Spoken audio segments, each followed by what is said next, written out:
the beauty, the magnitude, the vastness. That there, my friend, is Alaska.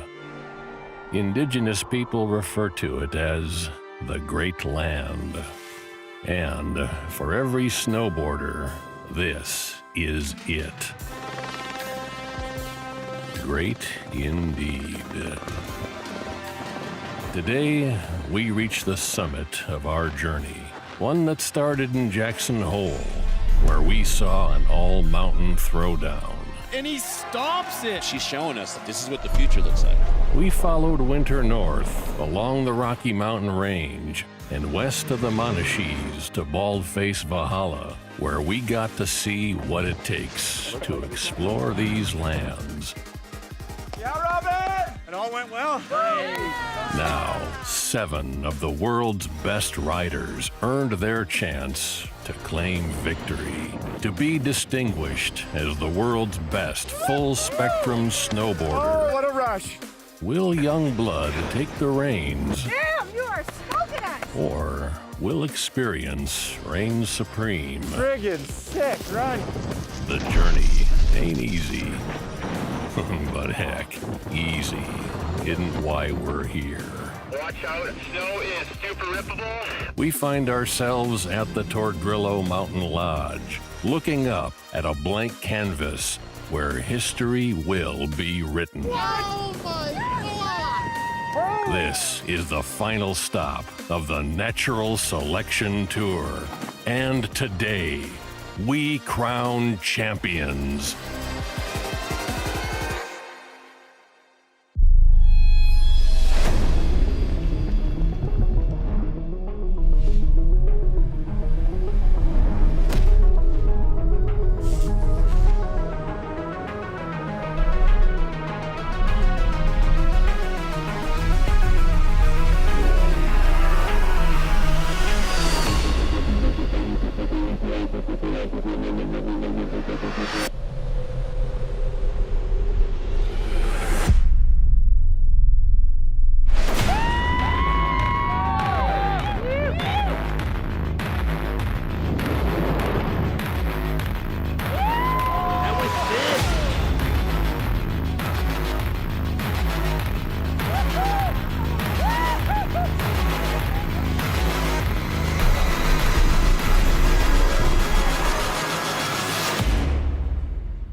The first 2 stops of Natural Selection changed the face of professional snowboarding forever. And here we are at our 3rd and final stop in the Tordrillo Mountain Range, anticipating a beautiful day of historical snowboarding. I am Salema Masekela, joined by Mary Walsh and the one and only Travis Rice. Travis, as these riders are waiting for the sun to rise, what is this anticipation like? I mean, it's palpable. This is so gold. When you're up ahead of the game, ahead of schedule, waiting for the sun to reach the bottom of the face, knowing you got to drop, it gets no better. Mary, what does Alaska mean to snowboarding for this final? In snowboarding, Alaska is the end game. This is where the big dogs play, and coming here today for everyone is 2 months in the making. They're excited.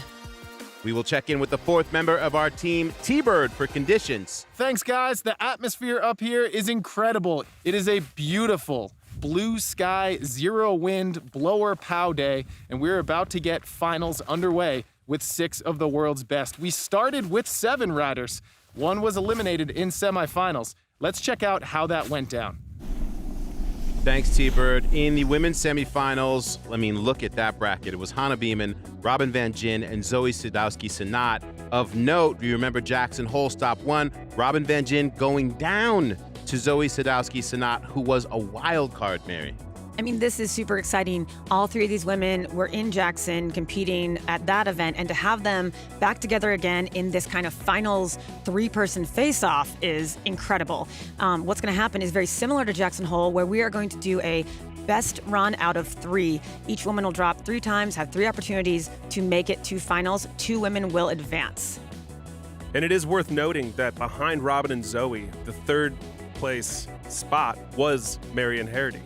but due to COVID travel restrictions, she was not allowed into the country, and so Hannah Beeman, for her third place finish in Jackson, took that spot. Thank you for that clarification, Travis. In the men's bracket, I mean, look at this lineup. You got Oregon with Ben Ferguson, BC with Chris Rasmussen, Oslo, Norway with Mikkel Bang, and the pride of Saskatchewan, Mark McMorris. Mary, when you look at this lineup, what do you see in riding styles?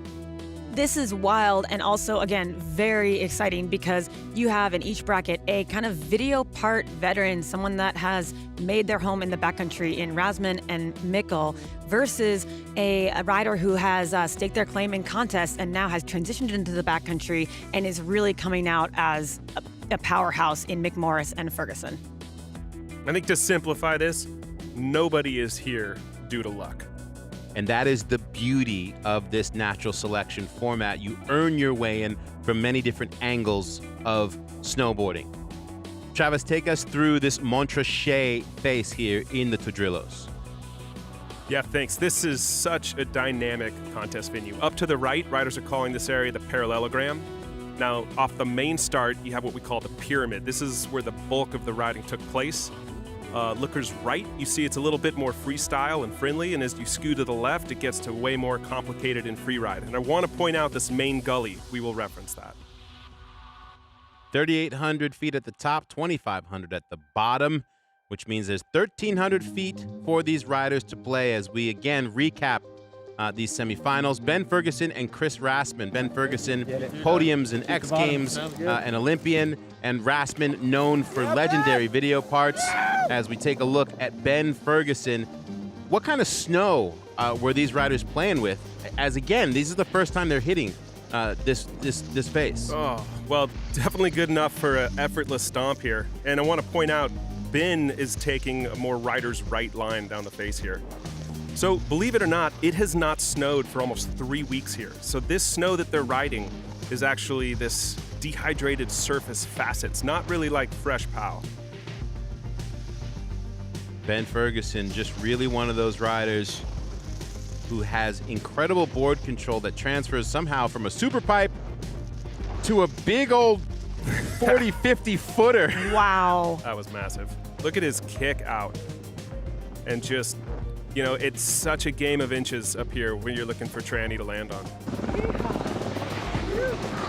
How do these riders know where they're at?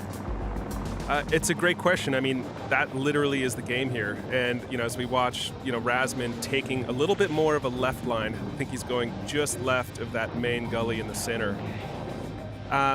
It's a game of memory, truly. This is creation. You put a line together in your head, and then you go up and see if you can lay it down in the physical. Rasmussen, of course, getting the win at Valhalla at Baldface. Coming up just short, Mary, as he went for that gap.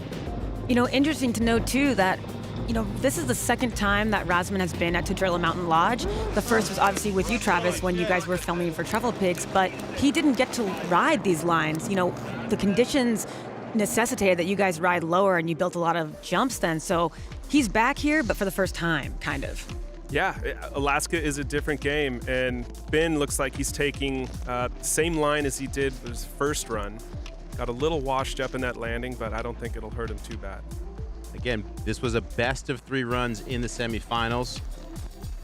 You can just see how complicated it is looking down this whole line. And this is where Ben Ferguson's board control really shines also. I mean, you know, I watch him doing this, and I think immediately of the way that he rides Bachelor, his home mountain. Obviously, this is, wow, it just gnarlier, crazier technical lines, but that same control is present. Oh, that backside 360 off that little bump was such a nice little ender. Yeah, he's the psyched judges on that like run. it. He's psyched on that run. He's building momentum. That one felt good for him. What kind of pressure for Chris Rasmussen now after that second run when Ben was already in the lead? Yeah, it looks like Chris is going to take the same ridge as his first line. Different exit though, and again, that's what's so tough. All of these are on-sighting errors. So this is the first time they're hitting these things. And it's tough to get the transitions to line up. That was beautiful. Razman really personifies the kind of, meeting of big mountain riding and freestyle, I think, and that's evident. And as you saw, that second run score for Ben Ferguson, a 90. So he's kind of got room to play here, but he wants to put as much distance as he can between himself and Rasmussen, so he's only going to try and up it. Which, beautiful improvement on it right there. A little washout, but he's still got control. I want to point out, too, the gullies, the runnels of these are compromised snow. The snow is not as good in the gullies here. Why is that, Travis? Well, it's a different approach than, say, you take in the Rocky Mountains, where here, up on the ridges, like you just saw, been really psyched on stomping the 3 off the top there. The snow stays soft. It isn't disrupted on the ridges, where the gullies constantly has sloughing and wind almost hits the gullies a little harder. So more compromised snow in the gullies. And I'm curious, that run might have been enough to improve upon that 90. We got Razman coming in. I know he's hungry. What you heard there from Ben Ferguson was respect. Respect for the power of Razman, and then also we know that Chris won the second stop at Valhalla. This is a competition, of course, but as we've seen at the other stops at Jackson, at Valhalla, being in the backcountry is about collaboration. Ooh. Travis, what happened there? Oh, it looks like he got hung up with the variability of snow. These takeoffs are nature made, which means anything's possible. Exactly. Ferguson, 88. And with that 88, Ben Ferguson is on his way to the final. Nothing but respect, of course, between these two. It was a great first semifinal. Dude. And that's it. The game of risk and reward, right? I think Razman took a few risks and didn't work out for him. In Heat 2, it was Mickelbang and Mark McMorris. Mark, of course, winning at Jackson Hole. Mikkel was arguably the trick of the event with that 360 rock smash. As we start off with the tall man, Mickelbang. So much anticipation to watch Mikkel at this final stop here in semis. He is an icon of backcountry riding and has, proven his prowess in Alaska through so many video parts. Yeah, and so Mikkel taking a more riders left line approach. So he's left of Razman's line right here. What is it in particular that you can point out about Mikkel's style? Well, right there. He's one of the tallest guys in the game. And, you can see right here, he's not holding back. And again, this is something where from the air, from the front, an air like that looks like there's a landing, and you learn as you go. He just learned that landing's too flat, and I don't think he's going to try that cliff again. That was really fun, but so much bigger than, a lot bigger than I thought. Well, you heard him say right there, he said, that was a lot bigger than I thought. He's going to go similar area to where I went. Yeah, Liam. Yeah, Scott.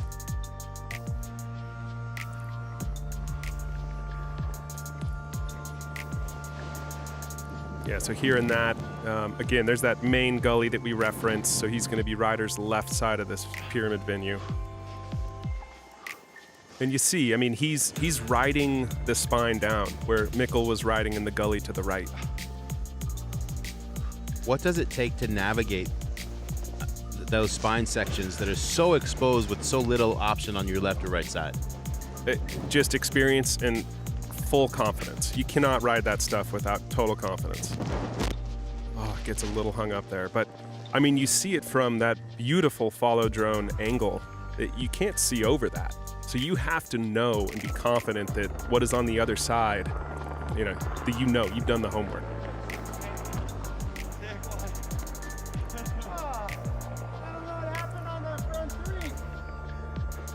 The middle of your run is not the place to decide, I don't know if I really want to be here. So I think both these guys are obviously trying to improve upon their run. And looks like Mikkel's taking a new line here. Little back seat, but it's a beautiful cliff. Now, like Mark Morris, over a decade ago, Mikkel also started in the competition circuit. I mean, he's won the U.S. Open slopestyle. He's competed in X Games. He has medals. But he really transitioned fully into the backcountry after that, and here we are. And there you see his trademark style on that backside 360. I mean, Mikkel Bang is a snowboarder who has been known to the world in this community since he was about 12 years old, and only continues to build his name. Much the same with Mark McMorris, what this kid has done in slopestyle courses alone is like, you don't need to do anything else. But Travis, you know better than anyone, what has fueled Mark's desire to take it to this place? Well, it's a good point. I mean, I think, he's done about everything there is to do. Ooh! And that just getting a little away from him. But great line. Stepping up on what he did last run. This was that back set. I mean, they're going to give him some points for that. But, I think Mark being really interested in all components of riding has really found pleasure in taking his riding and skill to this type of terrain. And you could see that in that run, that ability to bring some of that slopestyle prowess into this big, massive range. And those nerves of steel. I mean, he is a ironclad competitor, and I'm sure that's helping him when navigating this terrain. Mikkel Bang in the lead after that first run. Little rock tap. Yep, looking to build upon what he did last run.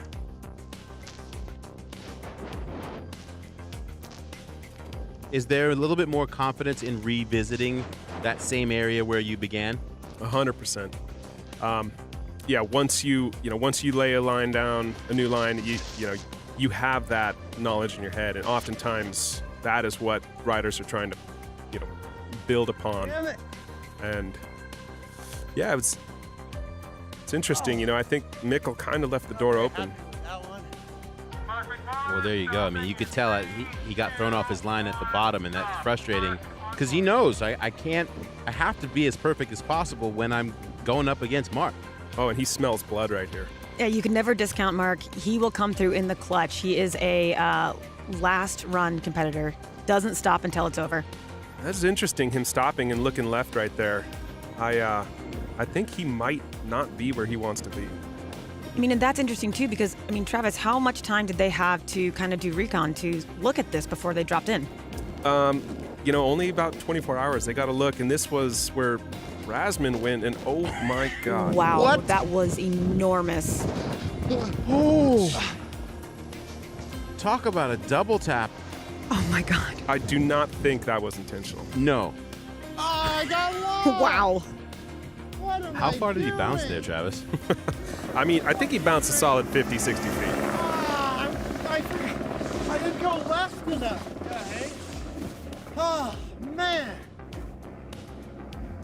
That one or? Yeah, I thought I had made it far enough over. My God. Yeah, he knows it. He knows he didn't convert on the That's it. opportunity. No more tries at that. Jeez Louise.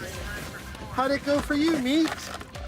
My leg, Like cramped up? I was going towards the last hit, and my leg couldn't take the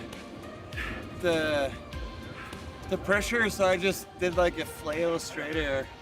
Run 3, Mikkel Bang, 68. It wasn't the prettiest, but he'll take it. Mikkel Bang with that highest score of the 3 runs will move on to the final, and Mark McMorris will face Chris Rasmussen in that consolation battle for the 3rd spot on the podium. The women's semifinals were the legend Hannah Beeman, Robin Van Gina, who won the 2nd stop at Baldface Valhalla, and young Zoe Sadowski-Sanat, the winner of our first stop at Jackson Hole, which was incredible as a wild card. And we started off with Hannah, who we see walking towards her line, Travis. Yeah, it looks like she's opting to go over to the parallelogram. No one's been over here yet. little more straightforward, but a lot of opportunity on this side of the venue. 3, 2, 1, dropping. Hannah is really known for her power and prowess when she's riding in the backcountry. We saw this definitely at Jackson, and right now, even her first turns through that little gully area, she just is all smooth, all style. Yeah, the snow looks so good over here, and you can see, when it's sloughing, the snow is high grade. And how do you use that sloughing snow as a rider in your run? Well, playing with your slough is definitely a skill, and it's intentional. I think where you see inexperience come in is when a rider gets swept or taken by their slough. I mean, it looks to me like that was a great first run for her to just get, a run down, something under the belt, and I definitely anticipate we're going to see her try to improve upon that. Robin Van Gyn was disappointed with her performance at Jackson Hole and the way she went home to Canada and just stepped up to the plate with the win at Baldface Valhalla. She is excited for this opportunity here in the Tordrillos. And taking that technical route right away. Getting a little back-seated off that. So this is the same line that Mark McMorris took majority of his runs. Wow, that was more technical than I thought. It's interesting, too. I mean, hearing the sounds of Robin and everyone riding, there's a lot of physical effort. It's very demanding riding these faces. I mean, this is an intense athletic effort. Yeah, you heard Robin say, that was more technical than I thought. Yeah. Speaking of technical, so Zoe opting for the little more complicated rider's right side of the run, and I mean, come on, she just stomped that like it was nothing. So we're watching right now Zoe's first foray in Alaska, correct? Like this is her first go at these mountains? Absolutely, her first trip, and you can see her, she's doing a great job managing the slough. You can see the slough pouring down the gully. If you guys are DVRing this, if those still exist right now, save this run because this is going to be historical as we watch her career unfold. Yeah, can I get an NFT of this? Exactly. Well played. Oh my God.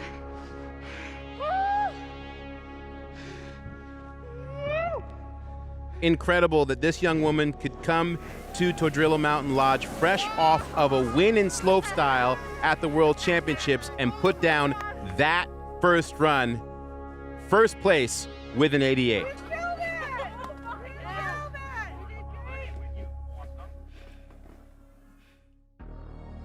I love hearing her so psyched. Amping. So I think, the first run for all three of these ladies was an establishment, and they're setting a precedent that I think all three of them obviously are going to try to improve upon. And for run 2, we see Hannah back at the top of the parallelogram and dropping in, kind of picking her way down the top of this zone. I mean, this is another example of getting kind of caught in the slough right there, of, what it's the difference between looking at your line when you're on hill versus trying to judge that from the bottom and knowing that terrain.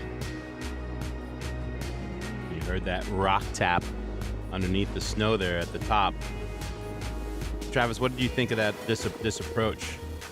Well, Hannah's making bigger turns. She looks a little more confident than her first run, and here is the payoff, which, maybe there we go. She definitely improved upon her last run, but, frankly, I think she's going to have to open it up a little bit more if she wants to catch Robin and Zoe. You could see that in her body language as she came into the finish. Robin on her second run. Yeah, looking back at the top of the pyramid again, going to the rider's left of that main gully, and solid entrance into this last little spine.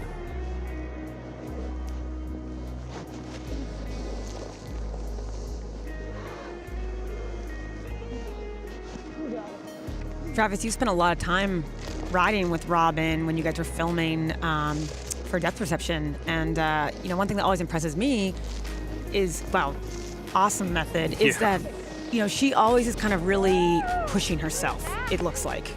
Is that your experience in person riding with her? Yeah, I think what we just saw right there is, she is putting it a little bit more on the line. She's taking bigger risks, bigger drops, and I think she knows that she can't play it safe, especially with this young woman going back again to the right here. And, I mean, it's a solid, that's bigger than I think anything Robin did on her last run. Zoe's really fearless, and it's incredible watching her first, dip her toes into Alaska. But I should say she's really just jumping completely in. I mean, that is a giant drop right there. Yeah, and you don't stomp those types of drops without a level of confidence. There's not an air or thought in her head, if I'm going to land it. She's already looking ahead, assuming that she's going to land it. It's a big difference. And I love the way she really commanded control in that belly section. Big, fast, strong turns. And you could hear her confidence.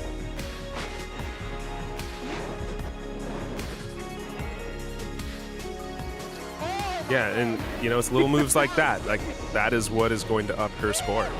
Taking chances. Taking chances and audibly having all of the fun. That's the smallest front three. I took the first hit. Strong score of an 86, but her first run still the top getter as we head into this third and final run. Damn, you are smoking us. I think this brings up the discussion again that we've had at every iteration of the tour so far is, how much does experience come into play? Zoe's first time in Alaska, and she's leading 2 runs against 2 women that have spent a lot of time in the backcountry and in AK. And, by the looks of where Hannah's going right now, I mean, she knows it. She knows she has to change it up. And so this is her first exploit, and that is not going to help her cause. But looks like she's gone to the farthest right ridge, so no one's been this far right, and this is where it's real technical free riding. Uh-oh.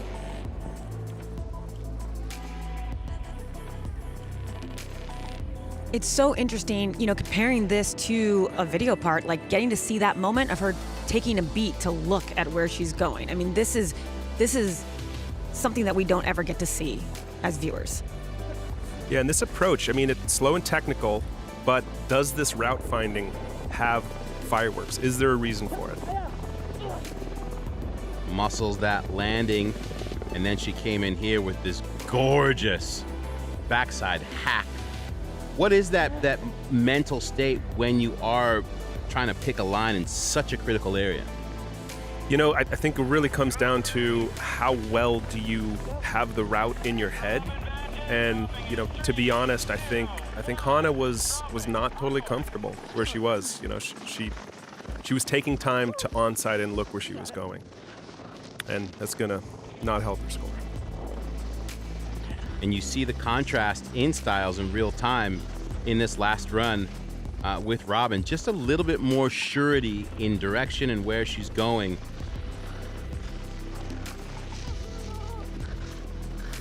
Saving it. Getting a little hung up on the front foot. A little too much pressure on the front foot. Wow, heading to a big drop. Doesn't quite put it down, but it's really still impressive just watching Robin go for it. Oh, perfect. Little backy. Huck the backy, why don't you?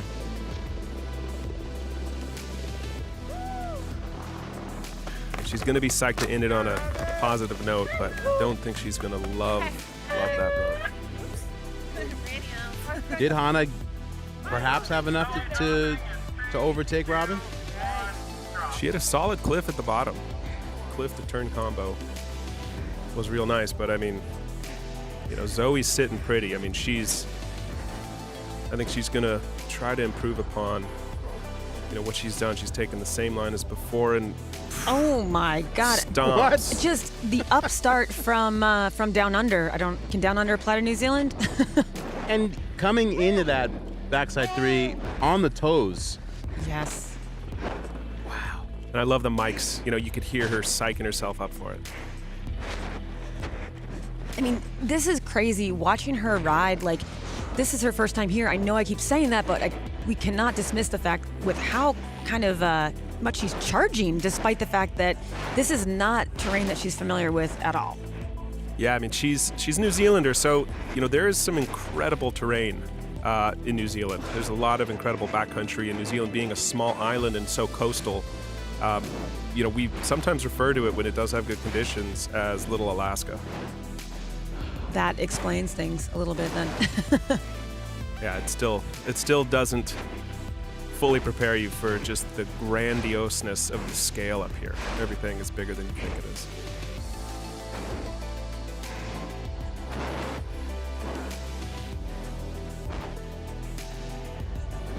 Wow. I mean, This kid is just not afraid. I mean, look at her landings from that three, just there, that cliff drop. I mean, she has no problem landing in this deeper snow, and that is a skill all in itself. I mean, she's coming from, like you said, Selema, the world champs of slopestyle, where you're on groomed runs, and it's a totally different thing to be landing in powder like this, and she has no problem. Oh my God, I almost died, though. It's in the airline. Hannah with an 80 on her last run. Not enough to take out Robin, though. Zoe with that 92 showing us a glimpse at the future as she and Robin will move on. But Hannah, a well-deserved third place. She earned it. As we are set for our finals, Ben Ferguson and Mikkel Bang. Ha! That's going to be amazing. And battling for third as well, Chris Rassman versus Mark McMorris. And Travis, that's going to be just as much of a battle as the final. I mean, these are both final bouts here. And, you know, throw some insights here. I mean, this is what Chris Rassman does. This is the type of riding that he's been so dominant at. I got to think that this is going to play towards his skills. And then between Ben and Mikkel, I mean, Ben has been charging so hard this year. And Mikkel just came off a month more or less on the couch in Oslo. And in the women's final, Robin Van Gyn and Zoe Sadowski-Synnott.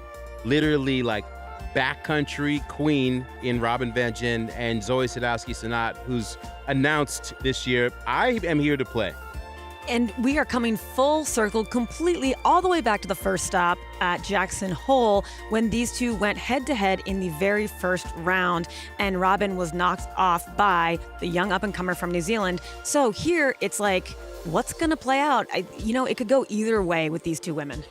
An amazing segue, Mary, because we're going to take a look at the highlights from that first stop in Jackson Hole presented by Burton. Yeah, son. Of the 24 riders who were invited to Jackson, 5 of them were Burton riders, and 4 of those 5 got a ticket to Alaska. Yeah, it looks so cool. So we got Mikkel, incredibly experienced in the backcountry. I was up against Mark. My approach was kind of to do something a little bit different. Oh! No one is taking that line. Went for it the second time. Oh, and he holds on to it. Yes. Luckily got it going. It's really big, yeah. Mark McMorris, one of the most solid competitors maybe of this generation. I was up against Travis. Everyone was pretty much RIP Mark. If you're dropping after Travis Rice in his home court, that is pressure. I rose to the occasion and beat him in that head-to-head. Mark McMorris, your champion! Winning in Jackson was a massive career highlight. Maybe it'll burn off and we get to go. No. Ben Ferg, coming from the half-pipe side of things, really kind of blowing minds with his ability to take that edge control into the backcountry. I was super nervous, didn't know what I was going to do. Ben is on one today. He came with a different mentality. I ended up doing really good. I got second in the event, and I qualified to come up here. Good riding. That was so fun. On the women's side, we had Zoe and Marion getting the tap to come up to Alaska. Unfortunately, Marion wasn't able to make it due to some new border restrictions, so Hannah got a ticket to Alaska. I qualified to come to Alaska because I got 3rd place in the Jackson event. Huge wildcat. Beautiful landing. Marion, I'm like so bummed for her that she couldn't make it, but I'm also so stoked for myself that I get to come up and be a part of the Alaska event. Whoever's in charge, can we do some quiet runs? I mean, Zoe honestly came out of nowhere. She originally didn't even have an invite. Yeah, I hadn't really had much experience in the backcountry or anything. It was domination from start to finish. Your champion, Zoe Sadowski-Sinard. Pretty crazy that I ended up winning it. It's just a dream come true to ride with my favorite snowboarders. I mean, I cut my teeth at Burton. I worked there for 13 years. I worked for Jake, and Jake would have loved this. And he wouldn't have loved it just because Burton riders did well, although he for sure would have been super hyped on that because he was himself very competitive. But Jake loved snowboarding and he loved growing the sport. Yeah, I mean, rest in peace, Jake. He would have loved natural selection. From that first stop at Jackson Hole, we were able to bring 3 men and 2 women. But our second stop at Baldface Valhalla in British Columbia was a different format, one that was necessary to pivot in the time of COVID, as we were able to add 1 more man and 1 more woman to this final dance. 10 riders, 6 men and 4 women, all members of esteemed Canadian backcountry royalty, gathered at Baldface Valhalla. And look, these riders are veterans of the video part, and essentially that's what this was. It was a video contest held in what I think is one of the greatest untapped tenures in BC, and it was an even playing field. Nobody had ridden this area. And if Jackson Hole was fully controlled with built jumps, this was an upgrade, if you will, on the road to Alaska. Yes, as you can see, the riders are given more of that line selection situation at this event, and it was challenging. This is very treed alpine. As you can see, Bo Bishop right there experiencing that. And Chris Rasmussen, of course, emerged victorious, edging out Dustin Craven in second and Mark Sellers in third to take the W. The riders there for 1 week, 70% of the score coming from a prepared run, the other 30% from an edit. Robin Van Gyn just edging out Leanne Pelosi, and you can see both she and Chris stoked to get the call here to Alaska. One of my favorite things about natural selection is that adaptability is required as a snowboarder, and you see that in all of the terrain that we've had so far. First Jackson Hole setup, and then Baldface, and then you come here and you're like, whoa, this is next level. Yeah, I mean, look, there's a reason that this tour culminates in Alaska. The terrain up here is just on another level of scale. Part of what makes it so incredible is not just the geology of the area, but also the fact that there's a higher percentage of moisture in the snow, and that's why it sticks on these vertical faces.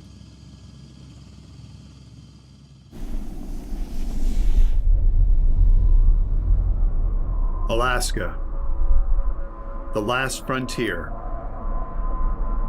a place of science and fiction, where the only limitation is a lack of imagination.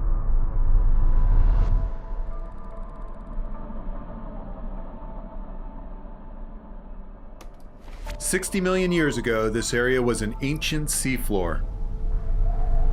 As the forces of plate tectonics have sent continents crashing together, the land has only had one place to go: up.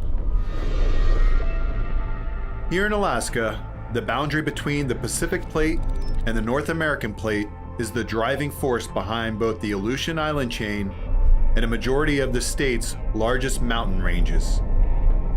Vast monoliths of granite and igneous rock that host many of the tallest peaks in North America. Carved out by glaciers and blanketed by some of the most consistent snowfall on the planet.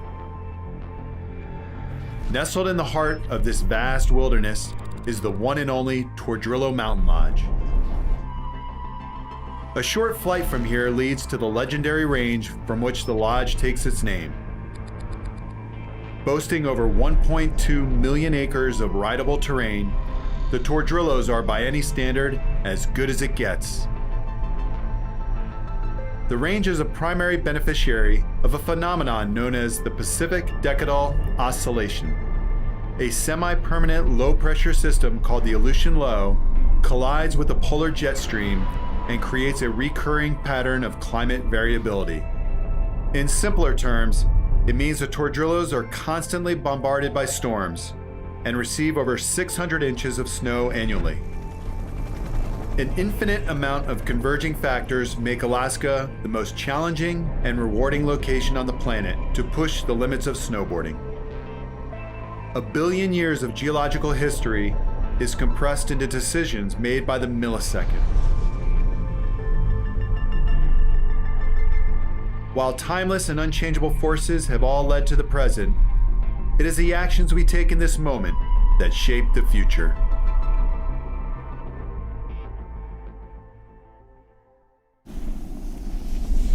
It is undeniable that this is one of the most beautiful places on Earth to host a snowboard event. However, underneath that beauty lies an ever-present danger.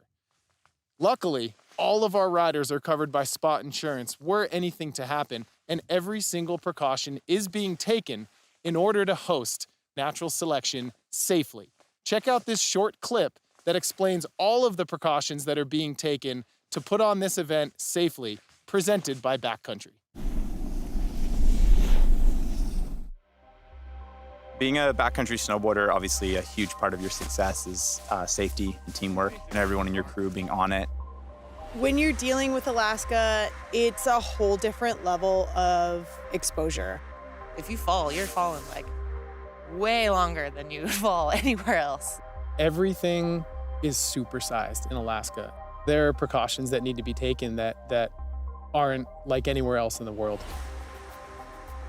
So with an operation like we run here in the Tordrillo Mountains, everyone who participates, whether you're a professional athlete or one of our guests, you've got a safety responsibility.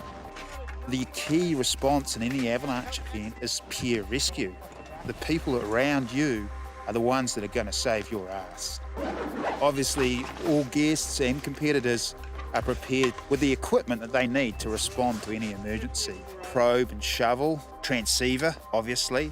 Avalanche transceivers is so that if I get buried, I'm giving off a signal that my partners can then find me with their same device.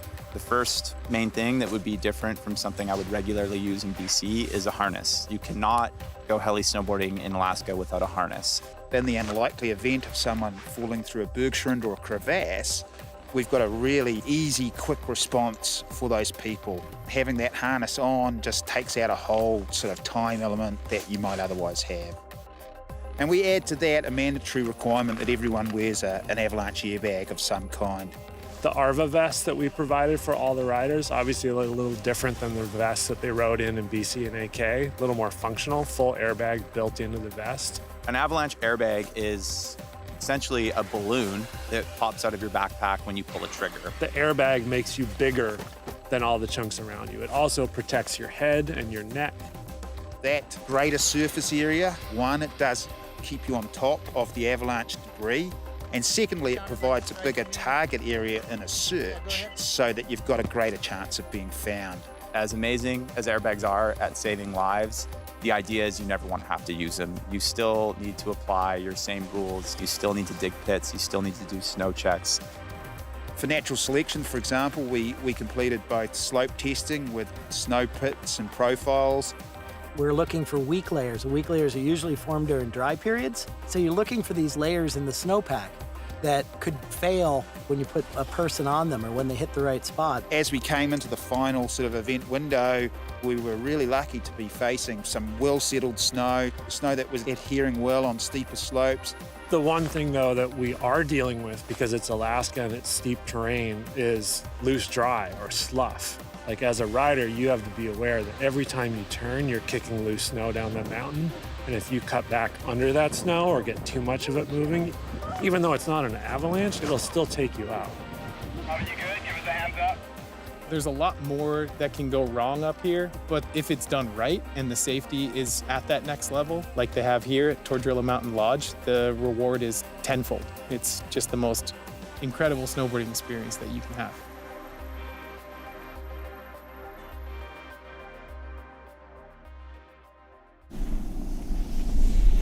The mountains in the Tordrillo Range are so much bigger in person. And this face that we've picked out for our finals venue, it's steep, it's deep, and it is littered with features.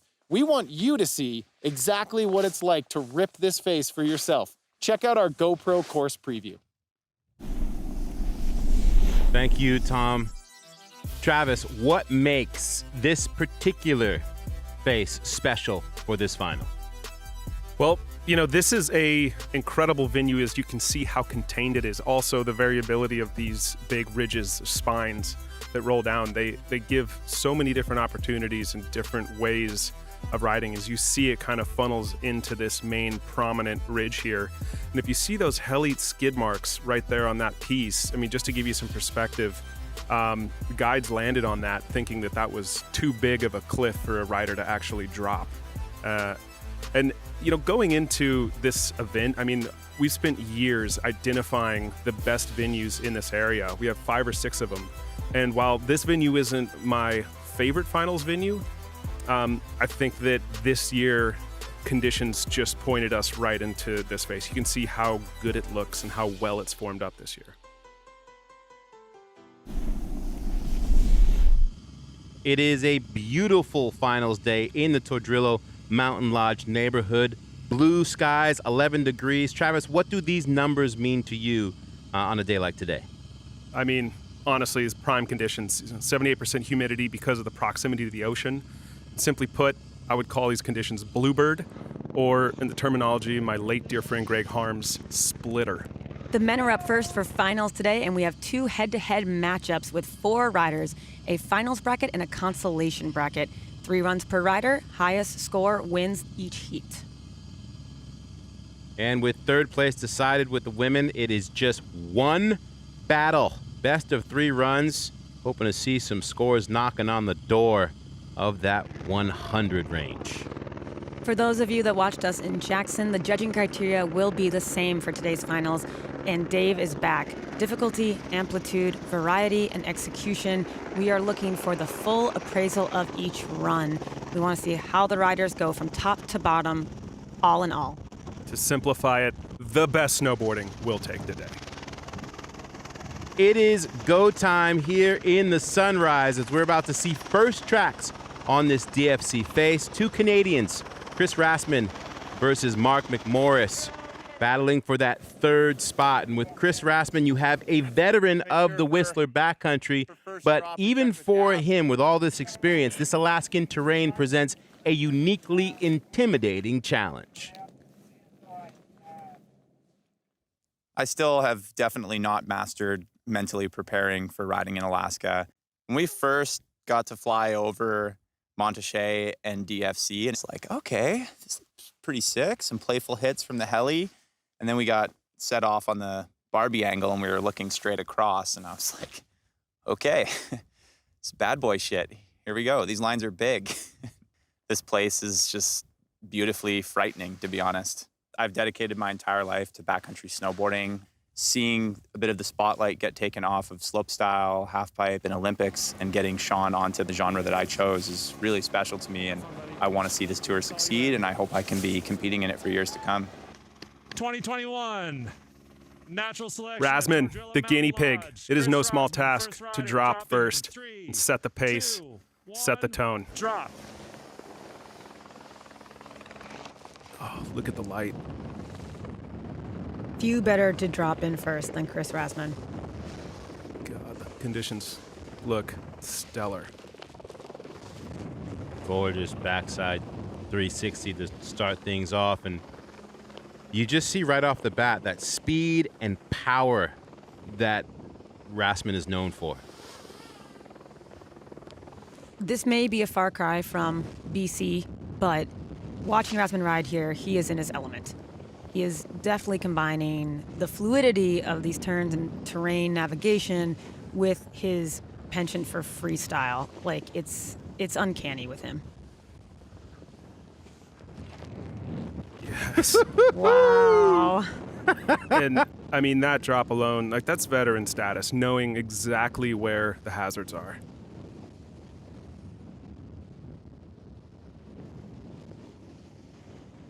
Well, if that doesn't look like a dream run right there, I don't know what does.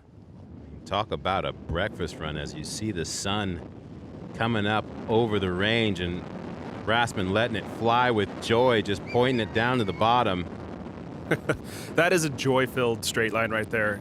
Rasmussen's got to be so psyched to lay one down clean. And I'm telling you, he just took an immense amount of weight off of every single rider up there at the top with anxiety of what snow conditions are going to be like, how's the course going to ride, and watching him just grease that. Holy Hannah, what a rush. Woo! It's crazy when it all works out for the most part. A couple of stiff 7 a.m. grabs, little stink bug, but that's okay. Got it down.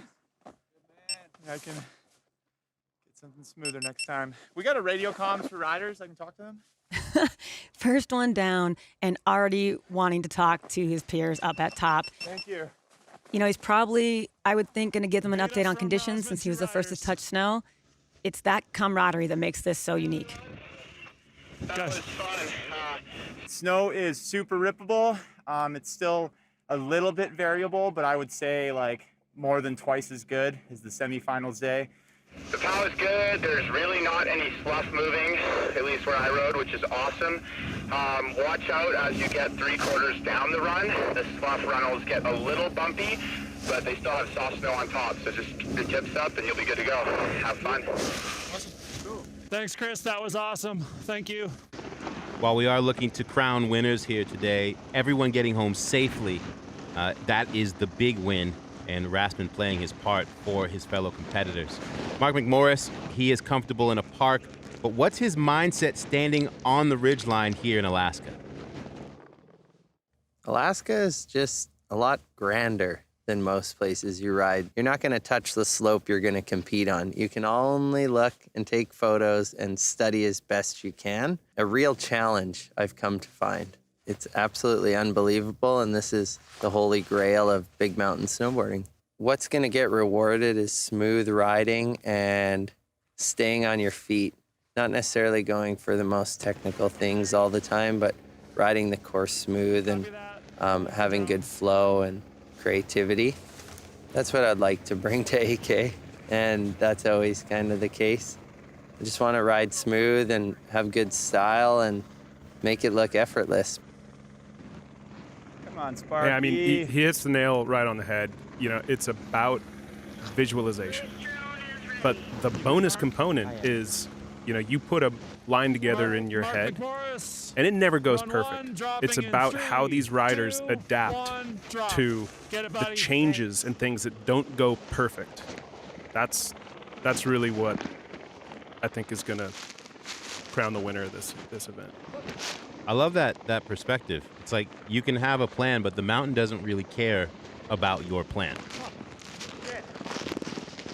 Getting a little hung up, but I mean, come on, this is a dreamy powder park. Yeah, the snow looks amazing right now. And, I mean, gosh.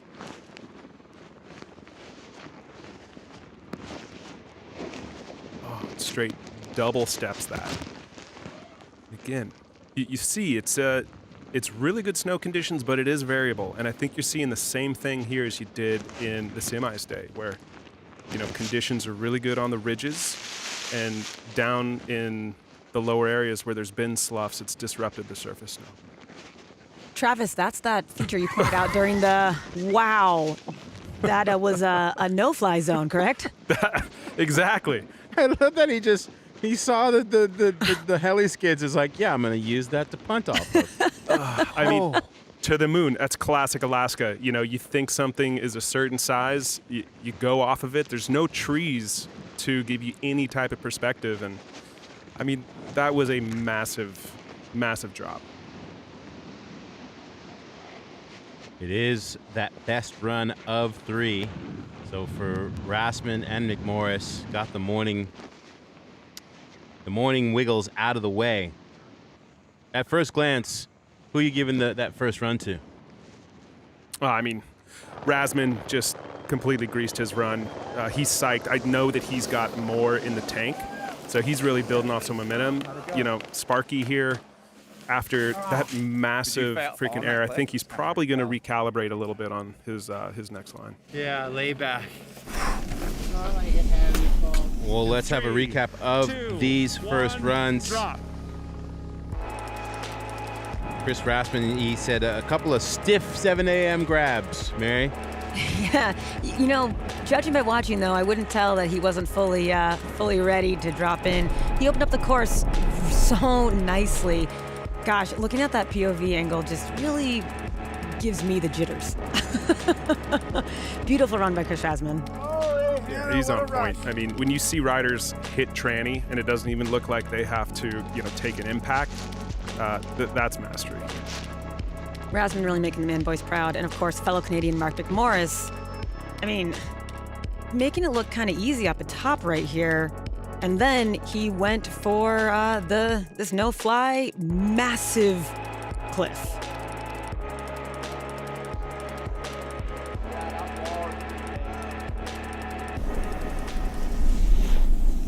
Let's hear scores. Run 1, Rasmussen. Chris Rasmussen getting a 75 to Mark McMorris's 70. Did either of you think the gap would be that close? Yeah, I actually didn't think it was going to be that close, but, you know, in hindsight, you know, McMorris fit in another error. I think he had one more key feature than Rasmussen, and Rasmussen's was butter, but he can definitely build upon it. And from there, we go straight into our first run of the final with Mikkel Bang taking that full-speed, go-big approach that has wowed snowboarding for decades. Getting ready for this event, like mentally, my strategy has been to look at it like I'm just out here filming. That's just my way of doing it. I kind of ignore the whole contest aspect, and then I just try and focus on the snowboarding side of it and just try and have fun, really. Riding against Ben is awesome. You know, he's currently like my favorite rider nowadays, you know, so it's like, and a good friend. So, and I know he's such a good free rider. And we have a little different approach on like Big Mountain. So it'll be interesting to see what he does. To win this event and the Bronco would just be unreal, you know, just being a part of this and being among all these incredible riders and taking the win would be the icing on the cake. All right. Bang, and while it's definitely been a while since he's donned a bib, do not let him fool you. He is a veteran competitor. Multiple X Games slopestyle medal winner. As we said before, he has been making his mark in snowboarding since he was 11, 12 years old. He looks ready. Beautiful. Yeah, he read that transition a lot better than Mark. I mean, Mikkel really is at home in this type of terrain. His eye for navigation and finding the line that he wants to ride, and that really complements his style, is incredible. Yes, the gap. What he just did, that is something that I love. I have the most respect for when you do any type of gap riding and catch a tranny. I love that approach. Wow. How about gorgeous. The window, for that very tight window in that landing of that backside 360? Yeah, precision. You know, for not having ever ridden this area before, he makes this look almost easy, and I know that it's really not. It's so impressive. He's such a fluid rider. And again, you know, he's psyched right now, riding this out after, you know, greasing a first run.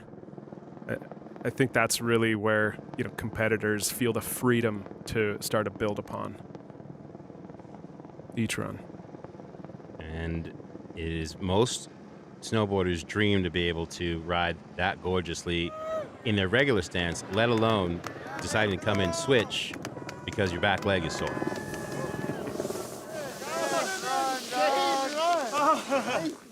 Thanks.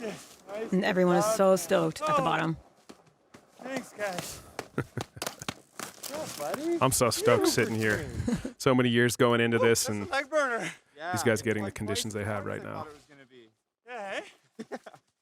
Holy. Well, Ben Ferguson is one of those riders who has redefined free riding, but defining a plan to conquer these mountains has required a think big approach and a whole lot of patience. Anytime you're in Alaska, the size of the mountains is just like awe-inspiring, kind of makes you pucker up a little bit. You're like, oh boy, here we go. We're in Alaska. It's definitely like kind of hard to pick out a line. Like I was stressing a little bit, and then not really till like the last second when we were taking that heli up, fully like nailed down what I wanted to try. I honestly think I would be more hyped on winning this than like say winning even the Olympics, honestly. Like this is cooler to me, I think, by far. You know, this is like the next evolution, I feel like, and hopefully this continues on. So I think this is something really cool to be a part of from the get-go. Get it, Ben. Have fun, buddy. And that is a statement made by an actual Olympian. Not someone who like, well, I didn't get invited to the dance, so I want to sound cool. Like that's an actual Olympian making that statement. That's pretty incredible. That's got to feel pretty amazing to hear, Travis. Oh, I'm on cloud 9 right now. Look at this. And look at that. Oh, gosh. Classic Ferguson. Cloud meth. That was gorgeous. You know, the thing about Ben is even when he's riding the half pipe, which is, you know, a more traditional area, you're going back and forth, he has always put his own spin on it. Oh, wow. You know, and it just speaks to his board control and his inherent style. Oh, my goodness. Oh, heartbreaker right there. Yeah, tough to tell. I mean, either there's some subpar snow down there, right there in the gully, or he just was a little bit off axis and landed a little bit in the backseat. But he's not done.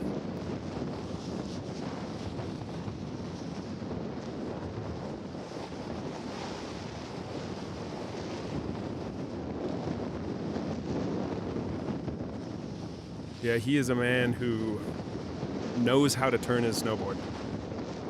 Yeah, it's like if you're wondering why we're so silent, when you're watching perfectly drawn out turns at these speeds on a mountain like this, you just can't help but watch and be like, wow.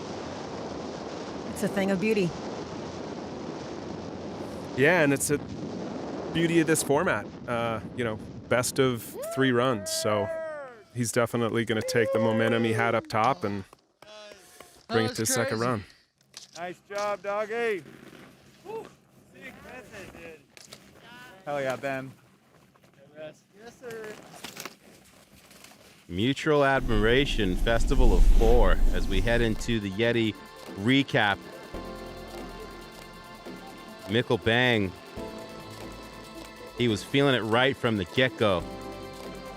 You know, and I really like this run, you know, aside from the obvious touch point features here, his lines, you know, he's drawing these like 500-foot radius turns between features. There's a lot of fluidity.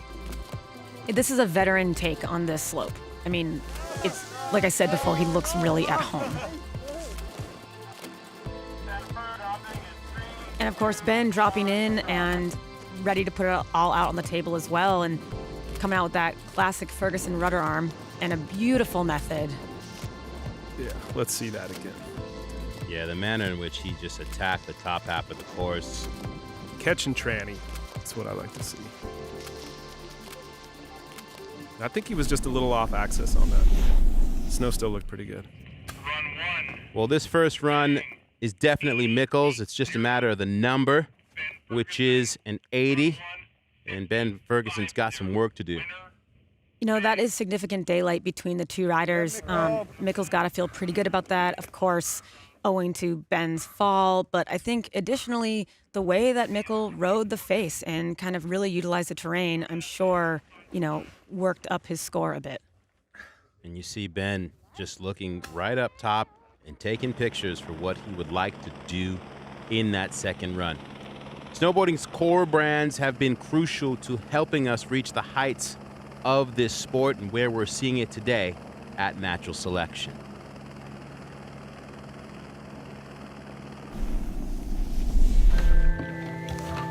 Natural Selection Industry Alliance is a collective of brands that are endemic to the world of snowboarding. Partners such as Oakley, Quicksilver, Liptech, Union Binding, Burton, these are brands that have supported these riders throughout the years and funded a lot of the content that you see and we all enjoy.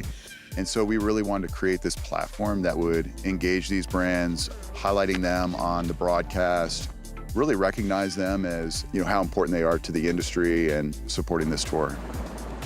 It is imperative that we have and the athletes have the support of the industry.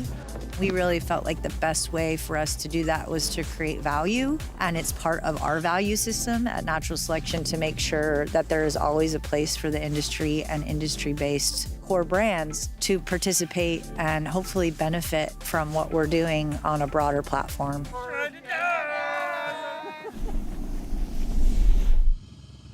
And the door has been held open by the men for our women's final. And what an incredible matchup between 35-year-old Robin Van Gyn and Zoe Sadowski-Synnott, just 20 years of age. And Robin riding a wave of opportunity, getting a second chance on her home mountain to get here to Alaska. So in Jackson Hole, I was actually eliminated. And basically any international athletes couldn't come into Canada, and they had this Canadian event all teed up. So I kind of got a second chance to compete there, which was an insane opportunity, and obviously not how the tour will normally run, but really, really stoked I got that opportunity to qualify and ended up winning that event, and here I am. Backcountry snowboarding is something that I've dedicated my life to because I love it so much, and I can't even imagine winning. It would be the highlight of my career. And for the record, the women were given the choice on if they wanted to drop first or second, and they both decided they wanted to see a few lines go down. Robin Van Gyn, you get in how you fit in, riding high off of that win in Canada. Started things off with a substantial half gap to make her announcement, Mary, that she's ready. That was killer. I love watching Robin ride. She just, sends it. And you can tell that she's having a good time. She's kicking off this heavy rematch between her and Zoe very strong. Yeah, seeing her psyching herself up top, and you can see it is variable, but it is really good snow. Some slight sloughing, teeing this up. She's not going to be too psyched on that method, but there's a lot of course left. And 2 more runs also, but I'm sure after the semifinals performance that Zoe put down, I'm sure Robin's feeling the pressure to perform. Oh, she's eyeing this up. Ooh. She is, she's, the beauty of Robin too is she's so inherently critical, and she's going to make fun of herself for that backflip. And the GoPro footage will probably be pretty fun to watch. It's tough. Natural takeoffs. That at the end of the day is what makes this such a, full spectrum challenge. Ooh. And that right there, seeing the chunks toss up after her little tomahawk, she's in some variable snow over on this side of the course. You can see that. It's, we call that windboard. And when you describe that variable snow, how does that affect you in the moment when suddenly the snow is different? It's instant feedback. And, these guys are so proficient and so experienced that when literally the nerves of the feet feel the density change in the snow, it's almost kind of a flow state thing where the body reacts almost before you have time to think about it. You can see, you hear it right there, see in her body language, that was not the run that Robin wanted, but that is, part of what makes this 3-run format great is that she has 2 more opportunities to go up and get something she's more stoked on. Started off strong. Yes, it did. And there you see the snow leaking out the goggles, probably a combination of the backflip and that tomahawk. 20 years old, Zoe Sadowski-Synnott is a snowboarding global phenom, but that Olympic bronze medal does not prepare you for the challenge of shredding Alaska. Oh, I was so scared when I first saw the face because, yeah, I've never ridden anything like it, and we hadn't even gone for any runs yet. So I was just looking at it like, how do I get down that? Preparing for this is a whole lot different to preparing for a slopestyle event. For a slopestyle event, I've ridden the course tens to maybe 100 times, and I know exactly what I'm going to do. I've practiced the tricks over and over again. But coming here, it's my first time down the face. Yeah, I'm pretty excited to verse Robin again, especially in Alaska, just because she has so much experience riding this kind of terrain, and it's pretty awesome asking her for tips. I'm learning so much, and yeah, I can't wait. And I'm excited too, especially after seeing her domination on semis day. Yeah, and her domination in Jackson Hole. I mean, no one expected her to beat Robin Vengeance, and everyone was like, "Oh, Zoe Sadowski-Zanot knows how to ride." She came in as a wild card, and everyone was like, "Oh, I guess she knows how to ride this too."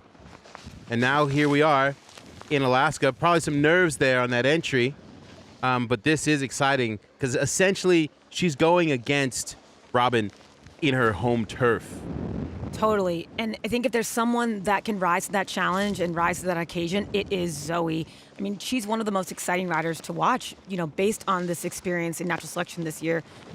Male or female, she is so exciting.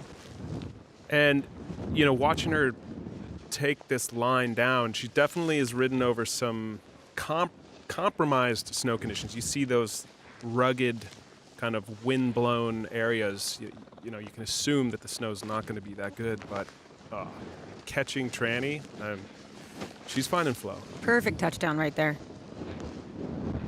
Yeah, Travis. I mean, her ability to muscle through all of this terrain and make it look untracked is impressive.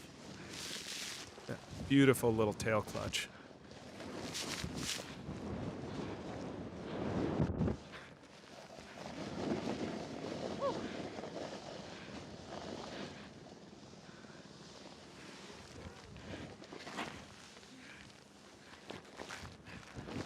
Her riding coming down the face too is also very playful. Like she's kind of like, you know, finding each and every hit, even the smaller ones, you know, which is it just looks like she's having fun.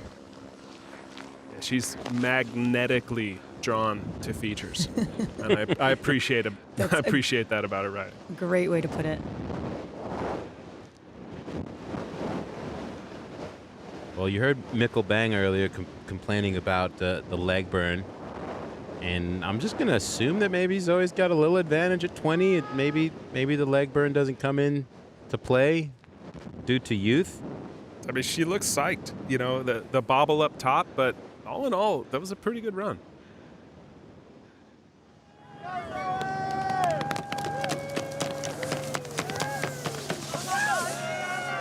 I fell on the drop-in. Definitely my favorite reactions coming from Zoe. Yes. With the Yeti recap, that half cap to start, substantial again from Robin. Yeah, and then rolling down onto that spine below, I think a little bit more of that kind of free ride experience comes into play. You know, turning on a ridge like this is not easy because you can't put snow in front of you. It's an often mistake people make, white room yourself. And that's just unfortunate. You know, it looked like some compromised snow that she landed in and just took her right over the bars. How's the recovery from the tomahawk, though? Almost like it was a trick. Almost. Wow, that angle of that is pretty cool. You know, I think the way you have to remember about Zoe is while she's doing this, this is her at 20. Where is she going to be in next year's natural selection? What about 3 years from now? 5? I mean, she's definitely setting a bar for not only the young guns to aspire to, but the veterans as well to take note. And Zoe getting the edge on that first run. Okay, we go back up. She came off of that bench real quick and said, let's go do it again. Well, Travis, you are no stranger to the Tordrillo mountain range. You have shot projects here, the most recent one being Dark Matter, which was special in its look and its feel. What is it like shooting and making a project in this region? Well, it's unique. And to start, being successful and riding sustainably up in this area, it's all about being on Mother Nature's timeline. You have to be ready. Your crew has to be veteran level prepared. And this film is a direct example of, right place, right time, and being ready to strike when it's on. In relation to where our final is taking place, how close are we here in these pictures? Honestly, sprinkled all around, frankly. And, this was 2 years ago. I saw only with about 2 weeks' notice that the conditions were lining up for something really special. Hit up Elias Elhart, and we proceeded to have the most ridiculous 2 weeks I've ever had of riding in Alaska, and then pairing up and working through post with my old partner, Kurt Morgan, into really one of my favorite films I've ever worked on. What's different about how you shot this film? Well, what was unique was how run and gun shooting from the hip this project was. And we had a really small crew. We had one drone, one filmer, and Sean McManamy actually was our guide for this project. And it was just so run and gun, and everyone had to be on point. Everyone had to succeed for success with this film. A classic project. If you haven't seen it, I suggest you watch it immediately. And that helicopter signals that we are back for run 2. The battle for third place will be next between Chris Rassman and Mark McMorris. And Rassman's going to show us the gear needed for optimal performance and how to stay safe in this kind of terrain. My name is Chris Rasman. Part of my kit for here in Alaska, we have these custom ARVA vests.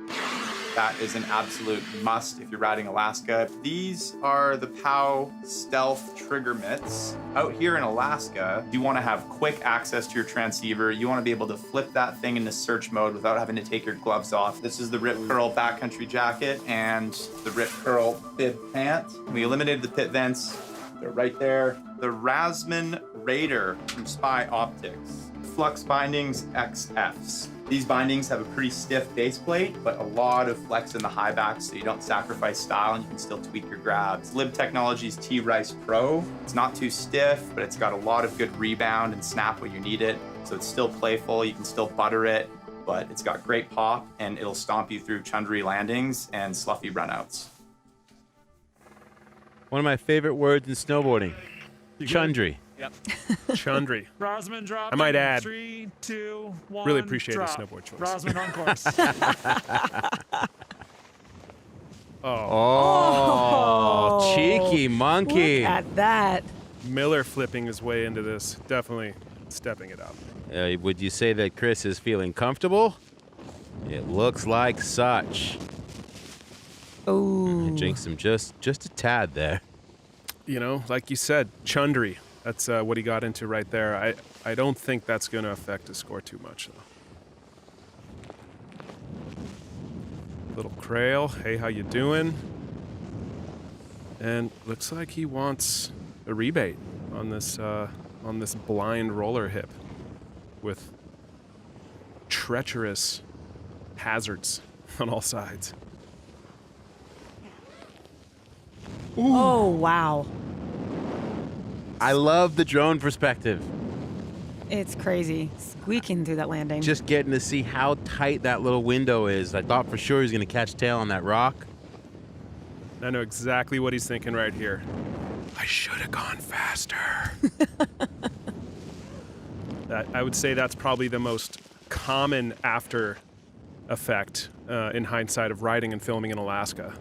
Everything is so big and it's so difficult to judge speed, but I guarantee that's the one thing that is said the most is I should have gone faster. Well, he's going fast right now.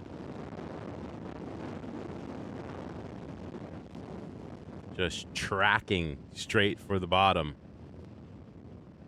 That start, though, the top of that run was so sick. Yeah, that was just such his style. So fun, so powerful.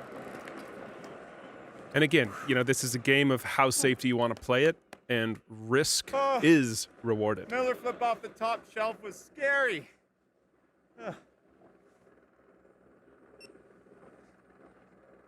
Scary and made it look casual. All right, Mark. Smooth is the way to ride.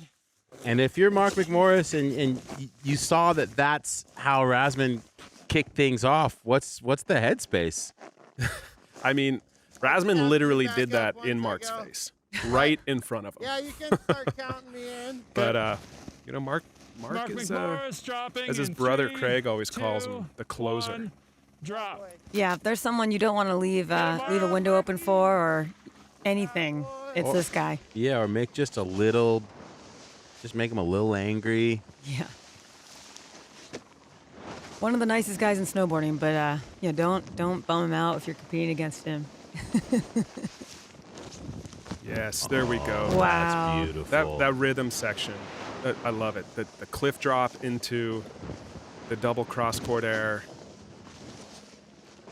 Those turns were gorgeous as he comes into the shadows here. A little step down. Yeah, definitely motoring through some compromised snow. But what's this?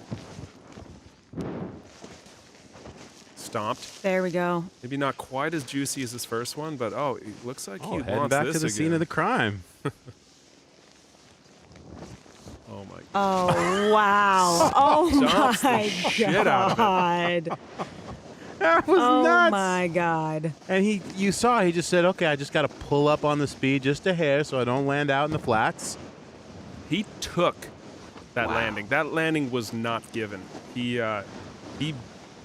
grin and bared through it. And he made it look casual. Wow. You know? That was mental. Into trying to set a new land speed record. See that aerodynamic? Did you see the way he left the drone?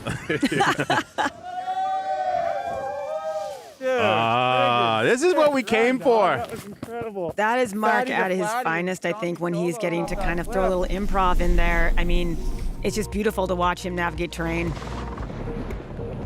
Oh. In Mark's face. That was Gosh. such a great way to start his run.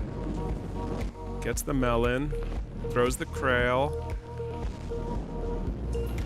Perfect. I mean, solid run. He definitely wanted to go bigger on that front three. This is just a great matchup between these two guys.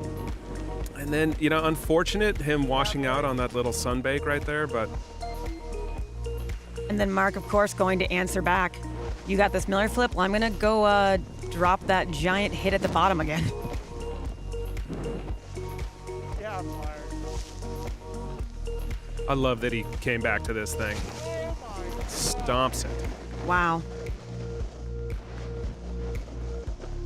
The way he held out just on that ride out on the tail was so nuts. Yeah. That's strength.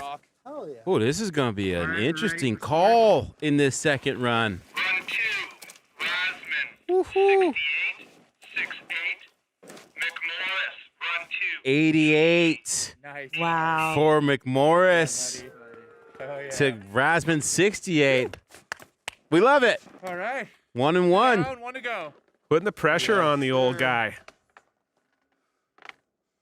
And you forget, like, in my mind when I'm watching that run, it feels like they're competing for the championship and like they're going all out for third. And that's what this is so magic about this. As we head into run 2 for the actual crown. Mikkel Bang, he gave us a nice look at what's possible in his first run. Yeah. Momentum. That's the word I'm applying to this second run for him as he's coming off such a juicy first run. Little tailwind.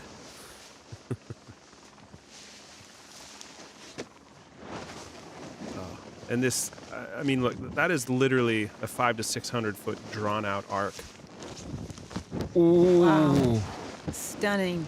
Huge front three, all boned out with joy.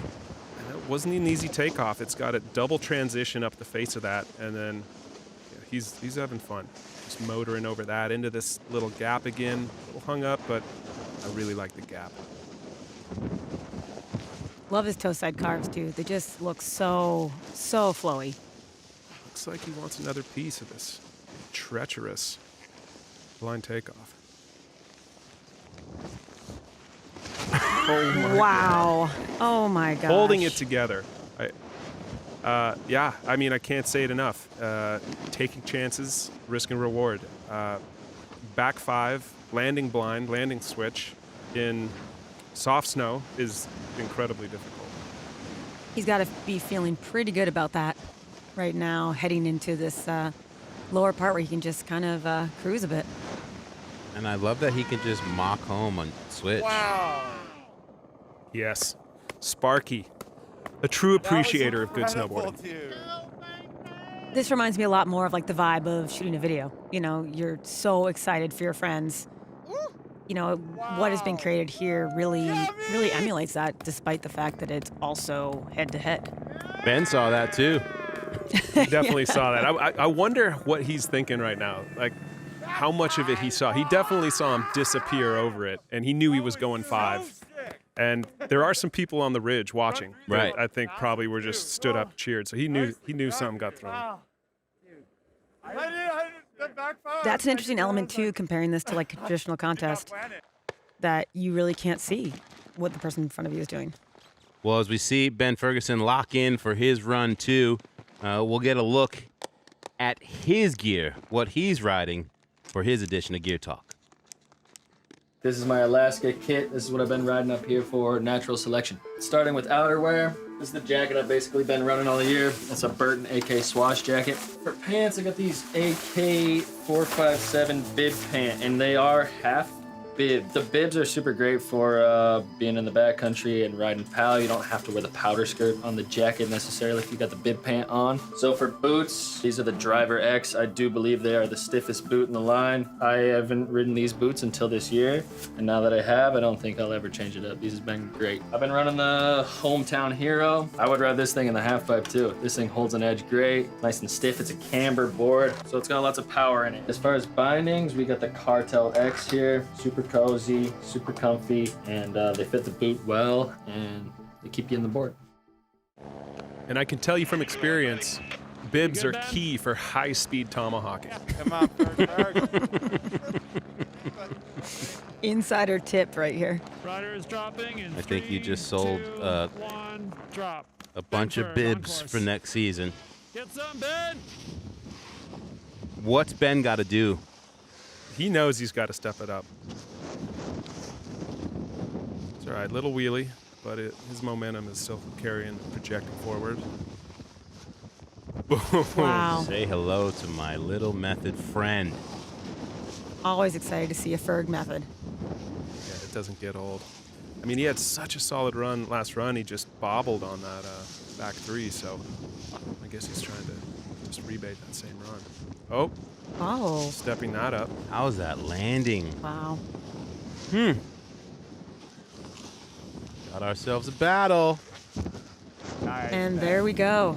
Bolts. Little back 3, riding away and answering back to Mikkel right now. And I love how he comes out of every trick just powering down the mountain with these big old speed carves into these setups. I love this little cross-court air, too, that he's found there. It's a clean run.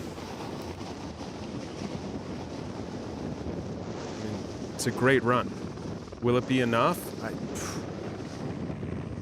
Yeah, as you said that, I'm just sitting here trying to recover from that backside 540 of Mikkel Bang, which I know isn't the entire run, but between that and that 3, ooh. Yeah, that was Yeah, that's tough. It's perfect, right? He's built upon his first run. He's stomped a run that he's obviously, look at him jump around for joy. He's happy with that run. Dave is going to have some work to do in crunching these numbers because both those runs. Yeah, I don't envy the job of the judges. No, it's much easier to be sitting here getting to enjoy and comment than have to call that score. Let's to recap it.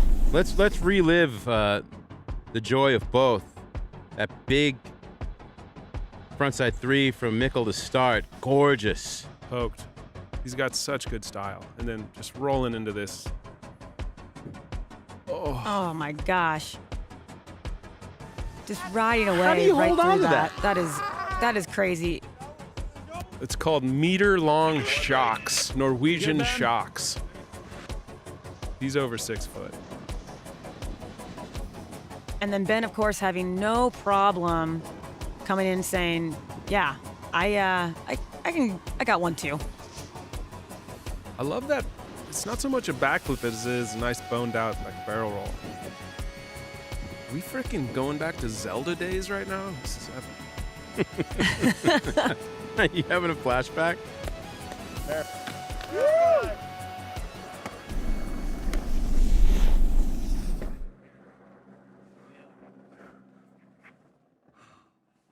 What is your call, Travis? It's tough, man. Mikkels was so fluid. He took a lot of risk. Ben, wow, yeah. That's close. I mean, Ben had closer. another feature. Like, he definitely had another feature, but the risk wasn't there. Like, I don't want to say it was a safe line, but it wasn't hanging it out there. Well, self-care is paramount after a day of extreme competition, and we have everything the athletes need to soothe the aches and pains here in one of the most remote places in the world.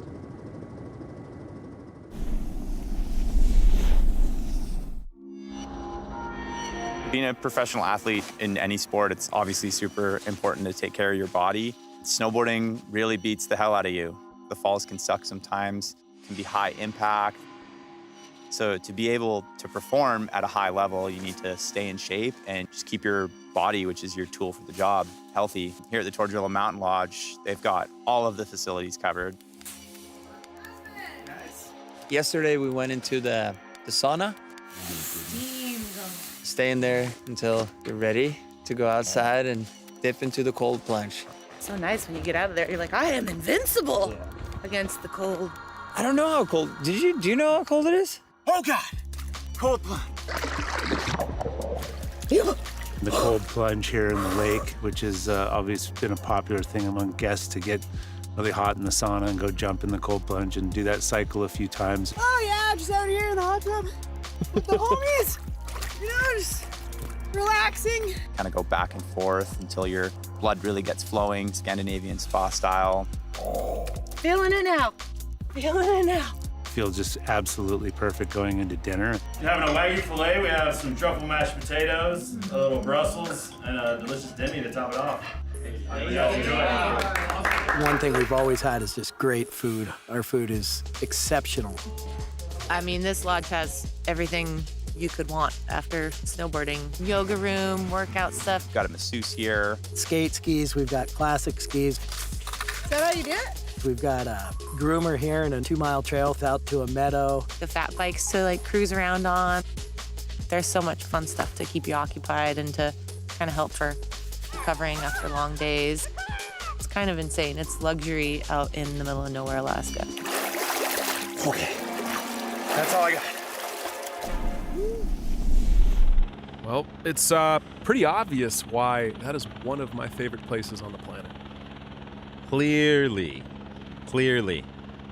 And I mean, just in general population, you want that heat to ice recovery when shredded, but at this level, it is ultra valuable, and Robin Van Gyn is gonna need it to build up off of that first run going against Zoe Sadowski-Synnott. Robin definitely is stoked to build on her first run with this one. You can see her getting psyched right there and putting down that half cab to open things up again. You know, oh, these are beautiful turns. Look at that roost. Yeah, that she cleaned up the cab in. And this is kind of treacherous in here, but see the confidence she took onto that toe turn. seems to me she's got a much more aggressive approach already to this run. Can I just throw a quick shout out to our drone flyers? I love this perspective. Yeah, that's our pilot at Gab 707, Drone Racing League world champion. And I'm so psyched we have this angle and have developed this over the years. I mean, it's immersive. It finally puts the viewer in the seat of what it's like to ride this type of terrain. Can I just say I absolutely adore Robin's commentary while she's riding. It's so sick. She's like stoking herself out. She's like, she just called her own ollie right up there. It's just awesome. Oh, I see where she's going. Heck yeah, Robin. Wow. I mean, that's tough. She stomped the cliff and then washed out on the turn. So, I mean, she's going to get a little docked, but I'm curious to see what the judges do with that. She stepped up, literally, though. It's like you've been saying all along, Travis. You have to take the risk to get the reward. So she took the risk. She's psyched.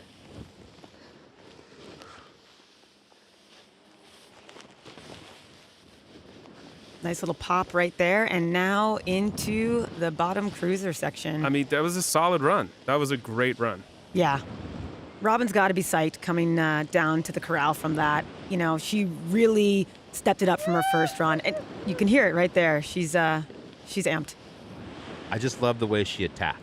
It's trademark for her, but it just was straight up attack the course. Yeah, and the top part of that top tube that she rode down, she had a few just really committed turns. And it's those subtleties that, riding with confidence and aggression, not putting too much weight on the back foot, that's committed riding.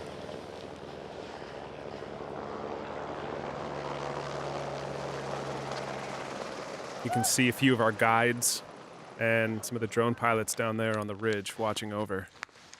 Well, Zoe, as we know, has a distinct style. Gotta love the old school mittens. Let's learn a little bit more about what she's running in her first trip to the big backcountry of Alaska. Hi, I'm Zoe Sadowski-Sinnott. I'm going to show you my kit. For outerwear, I wear the AK line of Burden. It's all made for high alpine cold conditions, so it keeps me warm. These are my Burton gloves. I wear mittens over gloves just because they keep your hands a bit warmer and they look kind of cooler. These are my snowboard boots. They're Burton Supremes. They're the stiffest and do exactly what you kind of tell it to do. And this is my snowboard. It's a Burton Hometown Hero 152. When I'm riding free ride, I like to have a bit more length. Yeah, Lexa X bindings. They're my favorite bindings because they've got this nice snug little heel grip in here that works really well. This is exactly the same as I had in Jackson. Yeah, I really like it. Yeah, it's cool. Good gear is important, but I think almost what's more crucial is being so in tune with your equipment that it literally becomes an extension of oneself. Really cool, worth noting also in current snowboard gear trends is that Zoe and Ben Ferg are riding the same model snowboard, the Hometown Hero.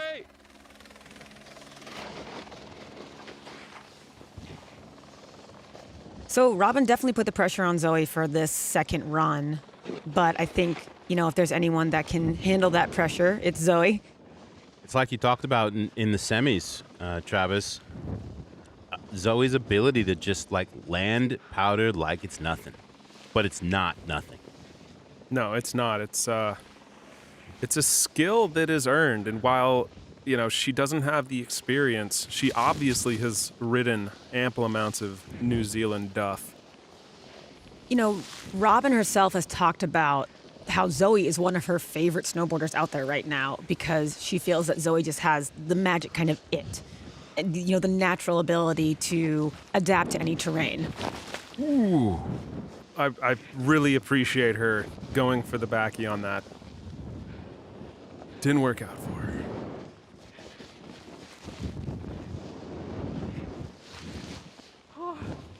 This is definitely the roughest run that we've seen for Zoe.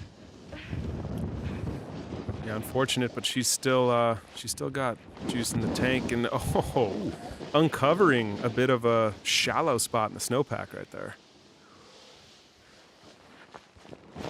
Sussing out a new line there. Not totally working out, but trying something. Yeah, and you see, right there, airing back into that slough path, which, that was kind of apparent that there was subpar snow that she aired into right there.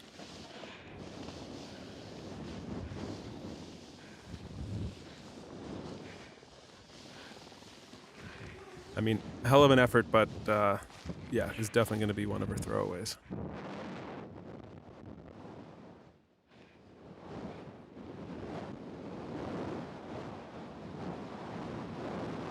Little chink in the armor of the young gun, who was looking pretty invincible in semis. We like the drama.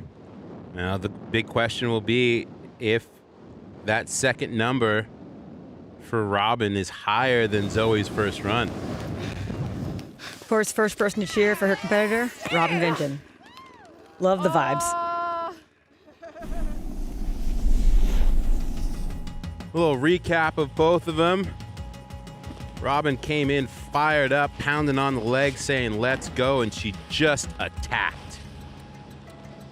This was so rad watching Robin step to this massive drop right here. Even though she got bobbled right after she landed, still, as we've been saying, risk leads to reward. And in the judging criteria, it was a washout. It wasn't a full fall. And of course, Zoe coming in, going down on the backflip. Just did but not quite have the pop. Yeah. But choosing to throw the backflip. Exactly. Right here, that little cross-court transfer was dope. And then right back into that slough runnel, which I think that's where a little bit more experience might inform one not to air into that hard snow. All right. Judges, say you what? Ooh, this is where it gets interesting. Robin Vinjen now. That second run, the highest score so far. And it all is going to come down to run 3. And the helicopter will scoop them back up to the top for these final runs. And Travis and Mary, I mean, it never gets old to take this way up to the top. No, it is. There's something magic about being bumped up to the top of a mountain in 30 seconds. And, whether it's foot power, chairlift, snowmobile, you name it, they all have their magic little components. But getting lifted, it's hard to beat.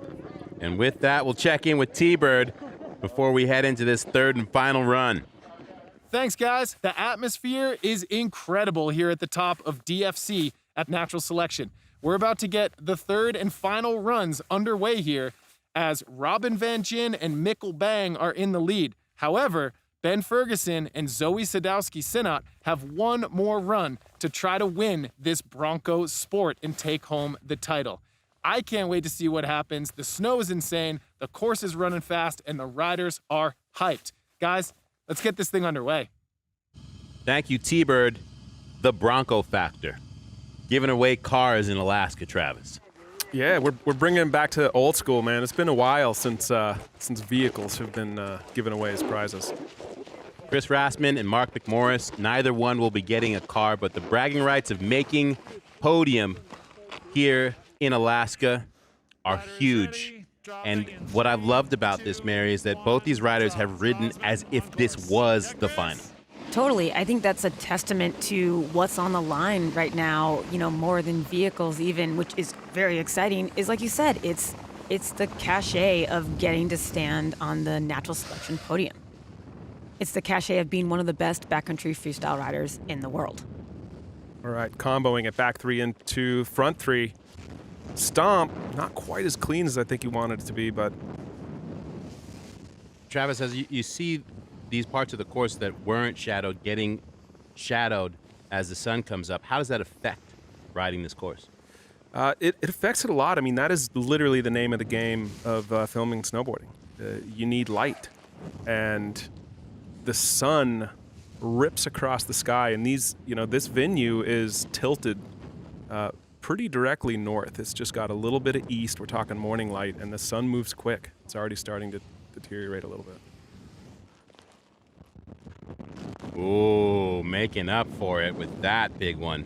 Yeah, Rasmussen's looked good the last couple turns right into that hit. Yeah, it was. I love that trick. Front three, poking out stalefish. Something I cannot do. Maybe appreciate it so much more. It was a good run. It was a solid run. Again, it's got a beautiful stalefish. Definitely blasted off that critical hit. Landed almost as far as Mickle's back five, not quite. But again, I think there's definitely some room for McMorris to come in.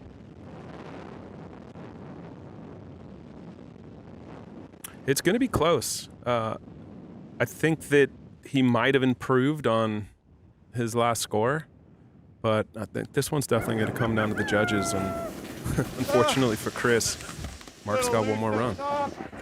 But that's okay. What's that? Landed everything. Well, that's going to need to be a big score, as McMorris is already in the lead. And you know he's not going to play safe and rest on laurels. That's not what he does.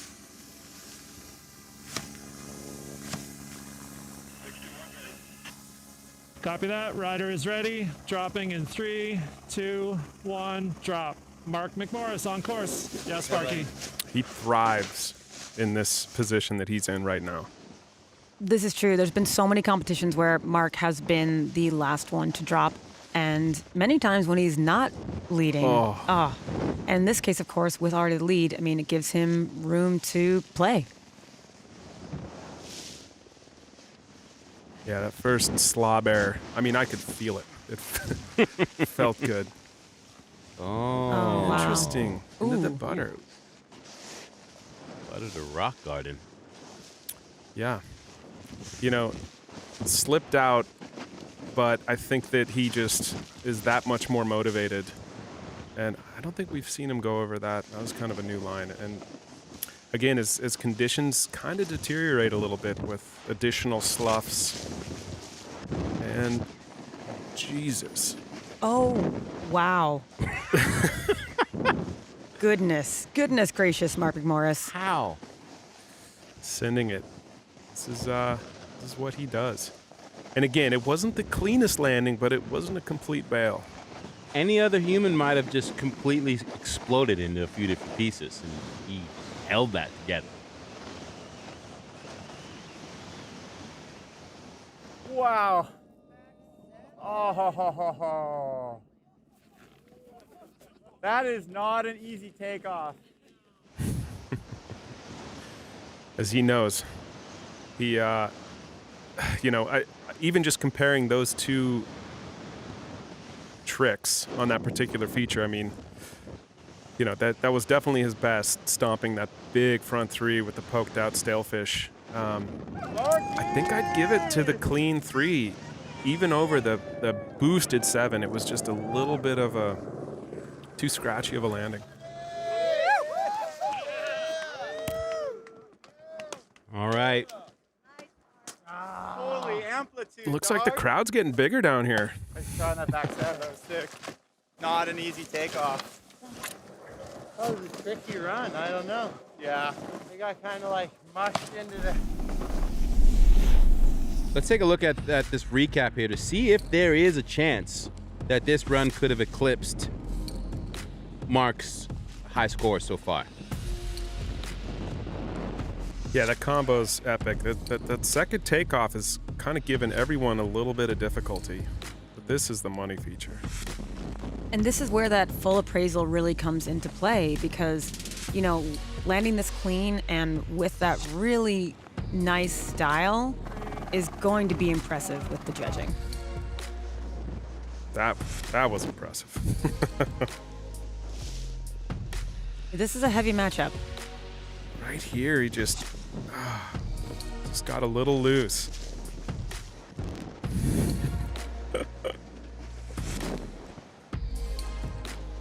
Look at him over the rock, and you can see how, a lot of these features, man, you got to land on your board. Your board is your shield. I think it's going to be close. Hit us. Yeah, I agree. Definitely. And an 84 for Rasman, 4 points from Mark McMorris's You got 88. 88 in his second run, which means that Mark McMorris heading to the podium. Wow. That's a well-earned third place, and I think it all goes back to Mark really just throwing it all on black with that big cliff mid-slope. I mean, I think that's what put him over. I love that mutual respect between the two of them. As you see Mikkel and Ben scoping for their final run as Hannah Beeman and her karaoke mic are with Mark. Hey, Mark, that was a great last round. How do you feel about it? Last run was super fun. No, I was a little wobbly. I'll definitely walk home most proud of the second run. But a little moment of brilliance, almost kind of wheelied the back seven, but that hit was quite a bit bigger than I thought it was. I was finished the back seven, I was like, holy shit, I'm still 10 feet in the air. So exciting times. Thank you, Tordrillo Mountain Life. This is awesome. Good job today. You guys are all shredding. Pretty exciting. I love Hannah Beeman's karaoke mic. If you ever get a privilege to ride with her, you might see her in the lift line with it, singing the song. But how about Sparky being like, I opened up and I was like, oh, I'm still here flying. Yeah, I love Mark because he will go all in. As will Mikkel Bang, who is in the lead, but knows that means nothing against Ben Ferguson. Two distinct styles. We've enjoyed their particulars in their first two runs, and Mikkel, for sure, will be aiming to lay it all out here in this last one. I mean, it's game on right now. Their best scores are only 3 points apart, so this final run, it could go either way. Compressing, but getting the 5 around. And, this is mastery. Mikkel's first 2 runs. I think 2 of the highest scores. This guy's riding switch right now. Boom. Oof. Beautiful switchback one into, God, did I mention how much I love gaps?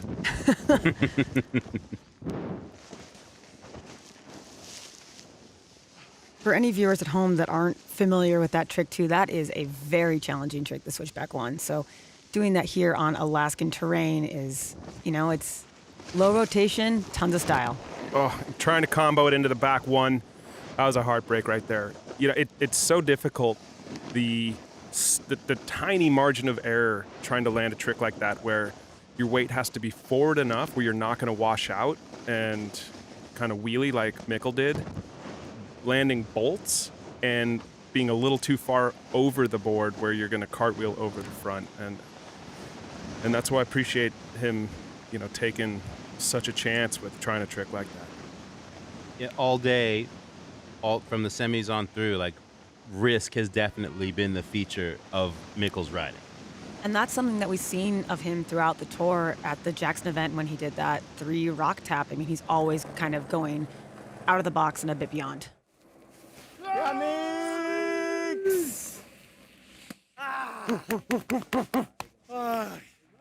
5 to switchback 1 combo?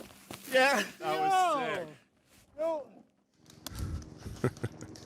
Well, that 3-point lead is slim now, and Ben Ferguson knows it. Yes, Zoe.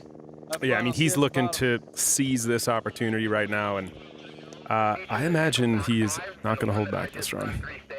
A rock's now exposed in the bomb hole of the landing of that bottom feature. Yeah, Ben copied that. Thank you. Chris Rasman, again, coming through with the intel from the bottom of the course. That is not something that's just pertinent to a competition setting like this. That is standard operating in the backcountry. Rider is ready. Dropping in 3, 2, 1, drop.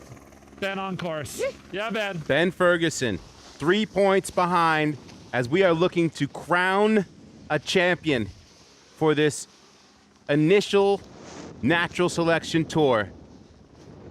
I can't believe we're here at the final run of men's finals, of the final stop of the natural selection tour. And again, doesn't get old. He's got a damn fine method.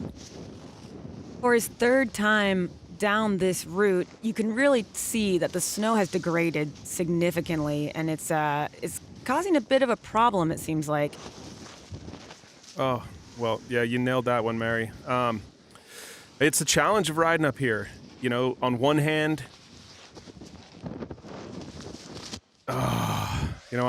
you have what becomes more familiar when you ride a line again and again, the same line. But I think that's also the cons of this, is if you don't lay it down first or second try, you know, you're dealing with tracks. And tracks do not make it easy to stomp. And you could hear that change of snow under his board in that deeply shaded area as well. Yeah, I mean, unfortunately, he knows it. He knows there's, at this point, there's really not that much more opportunity left on the course.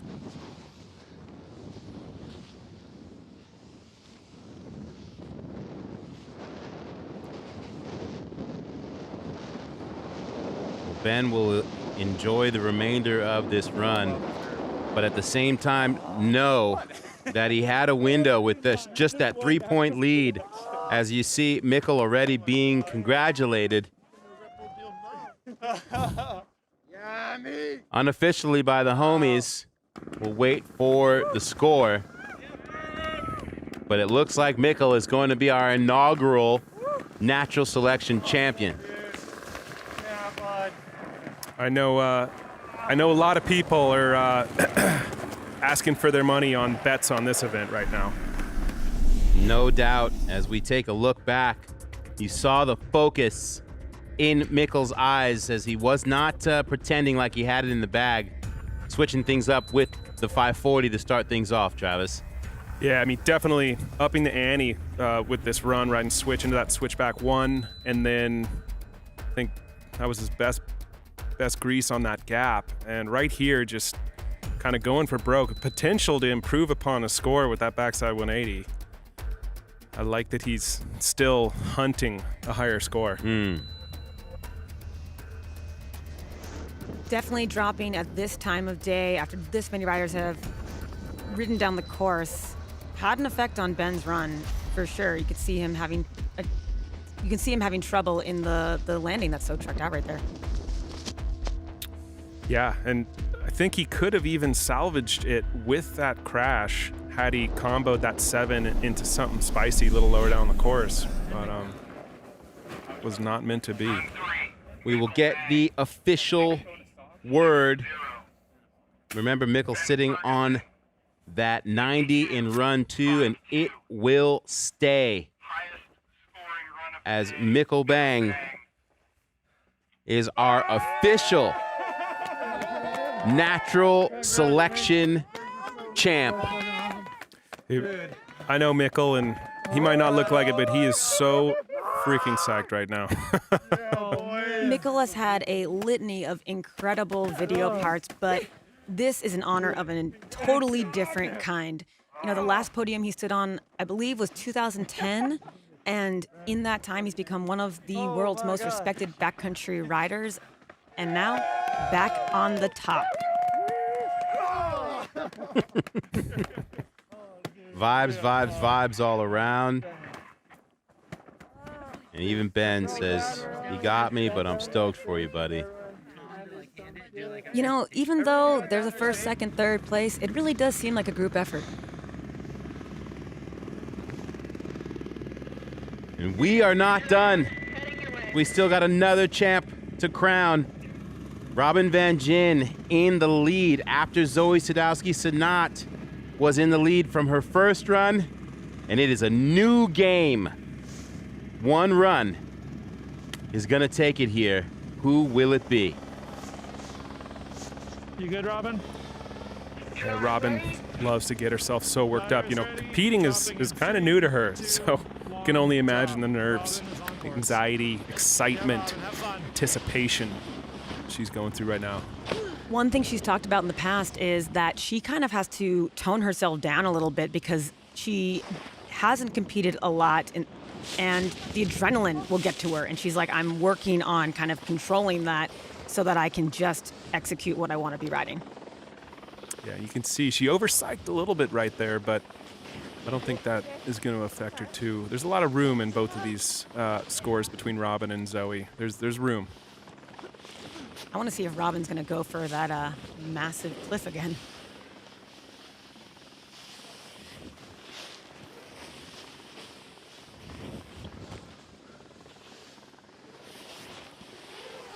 Yeah, she's putting her turns in the right places.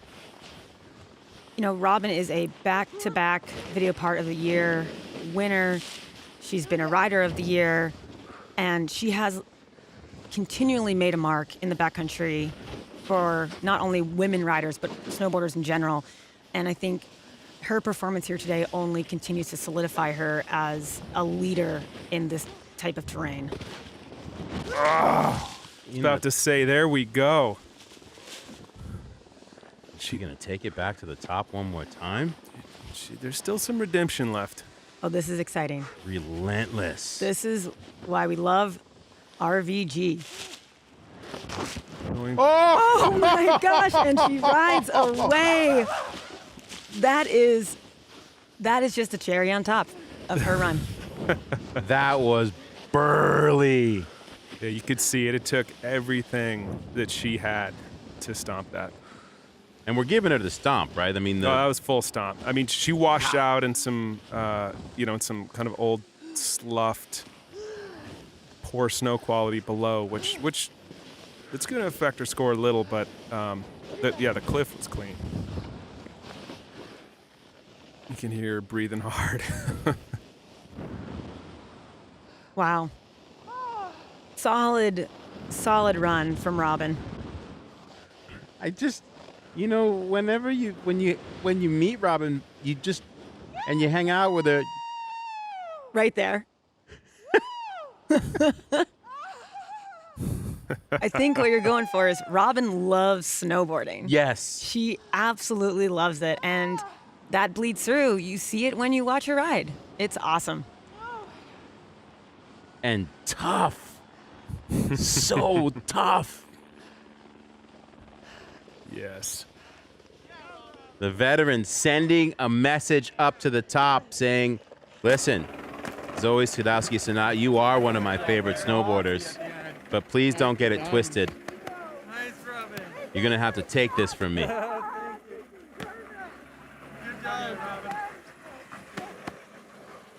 Yeah, and that's the beauty of this format. It's Good job. Nice drop.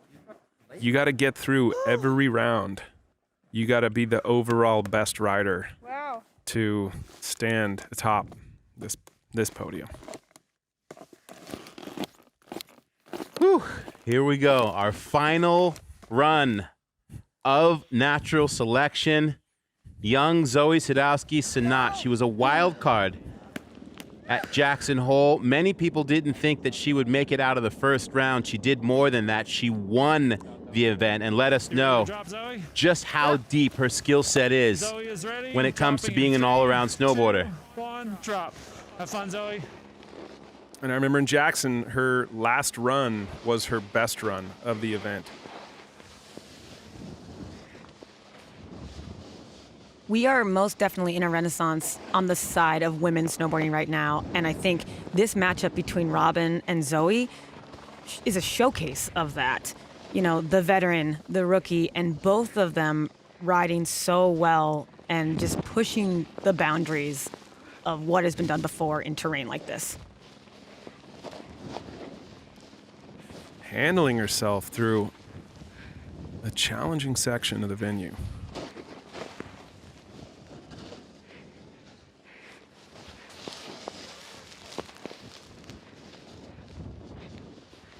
and getting pushed around a little bit in those tracks. Oh, and no problem landing the backy. Oh, and that takeoff was not easy. No. She had like a split second to set up. You know, she just has a really nice ollie that she pops off little kickers, little pops. That landing over there, getting almost everybody who heads that direction. Love that speed floater.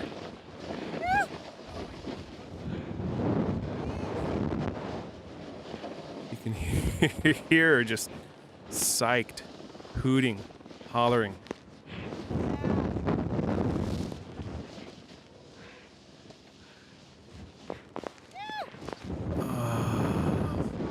One last tail grab for New Zealand. I think Zoe totally showed up in Alaska. You know, I think she gave us a glimpse at the years to come for her, but also for the female snowboarders around who are rising up in this generation. And you could see it in Robin's eyes. She was sweating it. That was the look of, yeah. Did she just take it? I mean, she did have a crash. Oh, well, thankfully we get a little recap, a little perspective coming up. Yeah, Zoe. Nice riding. Woohoo. You are so sick. How'd you guys?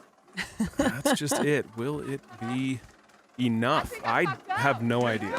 I like that you have no idea, because I too have no idea. I will third that. I have no idea also. 3 no ideas. Getty recap. Help us get an idea. Yeah, this is where I'm psyched in the confidence I know I have in our judges. Our judges are top notch. Now, Robin came in a little hot, slipped up a bit on the half cab. Yeah, unfortunately, the butt check here, but then rolling down to this and laces out Dan. Stomps this cliff. And remember, this isn't about these 2 runs. It's about the best run between the 6 from these women.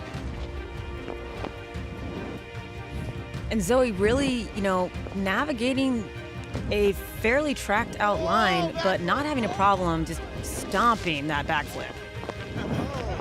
Love that little shifty. Fortunate. One crash. The only chink in her otherwise beautiful run. Oh my God. I don't know. That was crazy. Holy We're about to find out here. What great riding from both women. And the ultimate rematch, we've come full circle from Jackson to here. Oh, and it's not enough. Robin Van Gyn is going to lose her mind right now. I think she might be in shock. Yes, the loudest woman in the room suddenly doesn't know what to say. As that was Zoe Sadowski-Synot's best run, but nowhere near Robin's. And like you said from the very top, Mary, I mean, Zoe taking her out in Jackson. Wow, this is so cool. Honestly, I love how excited both of them are. This is amazing. Zoe might be 20, but Robin looks like she's 15 right now. Facts.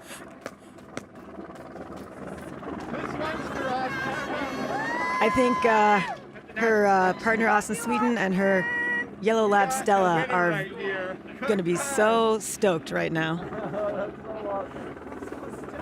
We got 2 champions. As we take a look at the winning run once again for Robin Van Gyn.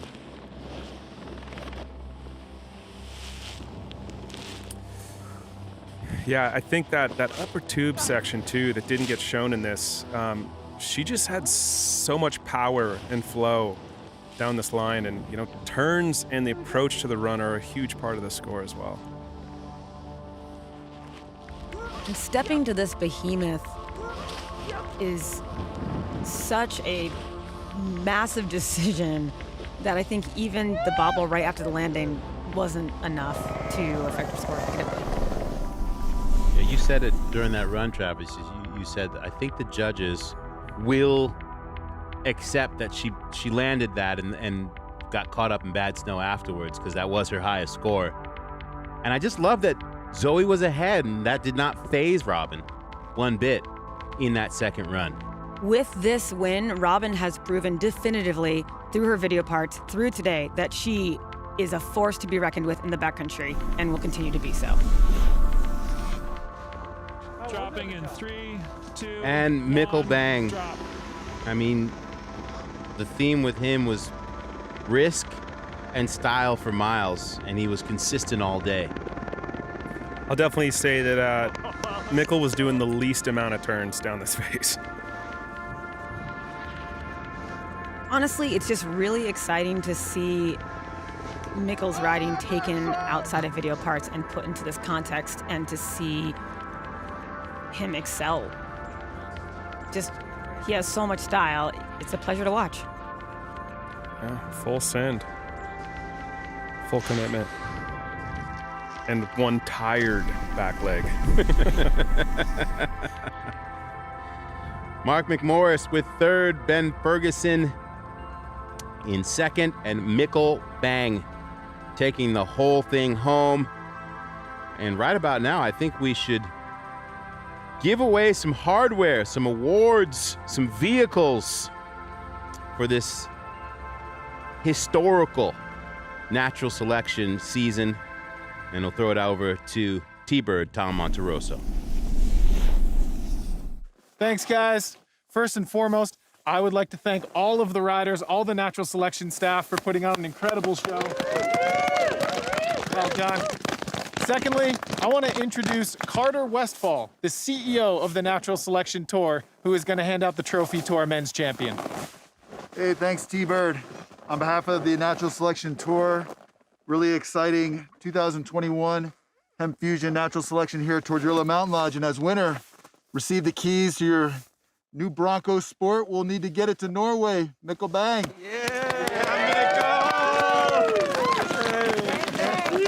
And as champion of the Natural Selection Tour, first year, your trophy, sir. Awesome. Mikkel, describe the course a little bit. How was the course running today? What were the snow conditions like? How was the weather? The course today the snow was definitely not as deep as I thought it was going to be, but it was kind of perfect. It was stable. The slough wasn't moving too fast. It kind of made it easier to go up and hit things, and yeah, it was just perfect. We made it happen, and yeah, and now this. So, and going incredible. into this season of the inaugural first time ever we're putting on the Natural Selection Tour. Did you ever imagine you'd be in Alaska holding this trophy? Honestly, I did not imagine that I would get this far, and yeah, it's such a blessing. I'm speechless. I can't believe it. I'm so grateful and glad to be here in the first place, and this is just icing on the cake. All right, Mikkel Bang, everybody. Okay, now I would like to introduce Cersei Wallace, legendary former pro snowboarder and executive producer of the Natural Selection Tour. She is going to hand out the trophy to our women's champion. Cersei? And I just also want to say that this is on behalf of Travis Rice, the creator of Natural Selection, and Robin. Yeah! Congratulations. Yeah, Robin!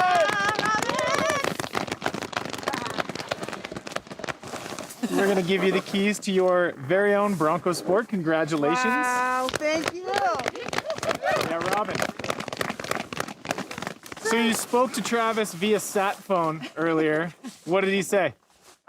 He was just asking about the venue and how everything went, and yeah, I honestly, I'm so over the moon. I'm having trouble talking, so I was just like, I was kind of silent on the phone. You know, I told him he could name his child after me if he wanted to.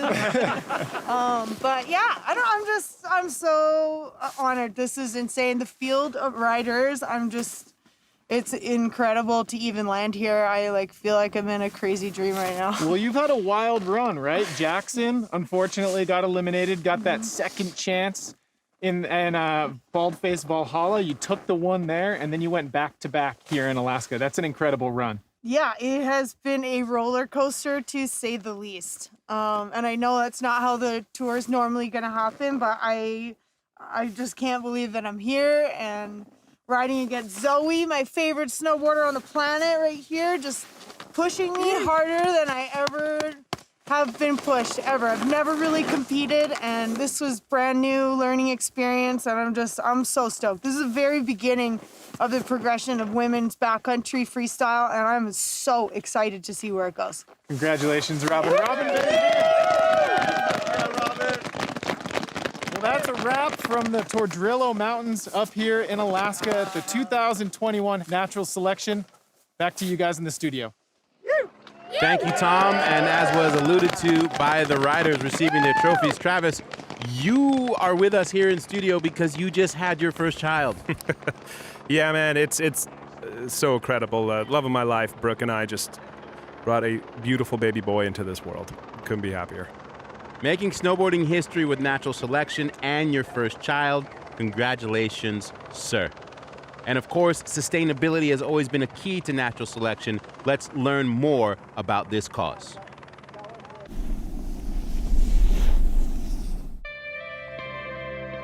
When I first met Travis 3 years ago, he talked about building the tour, but he said, look, this is not just about snowboarding. This is about a deeper mission to unite the industry, to elevate the conversation around things like conservation and sustainability, because we need to protect this environment that we live in if we want to enjoy snowboarding, for future generations. As part of our mission with the Natural Selection Tour, it's been critical for us to partner with like-minded brands such as Yeti. Companies like this, they've invested so much on their own in terms of sustainability. We've really been trying to eliminate anything single use from our event program. Like everything is coming back, everything's getting washed, everything's getting reused, we're throwing nothing away. In executing the event at Jackson Hole, it's been really important for us to focus on waste reduction, eliminating single-use plastic, leveraging the fact that Yeti had hydration towers on site. I'd say what has been most critical for us is just having partners who would engage with us every step of the way in terms of the strategic planning, a transfer of knowledge, because we've learned a lot in year one and we'll continue to improve in future years. There's no hiding the fact that we're using carbon-intensive vehicles for these events, but we're very conscious of tracking all that, making sure that we're not only offsetting, but also drawing down that amount so our events have a net positive impact. We felt it was important to have a strategic partnership with an expert in the field, such as Conservation International. They've done amazing work around the world. It's very important for us to keep a record and to calculate what our carbon footprint is, and then invest in those carbon offsetting credits with really key projects like the reforestation efforts of Conservation International in Kenya.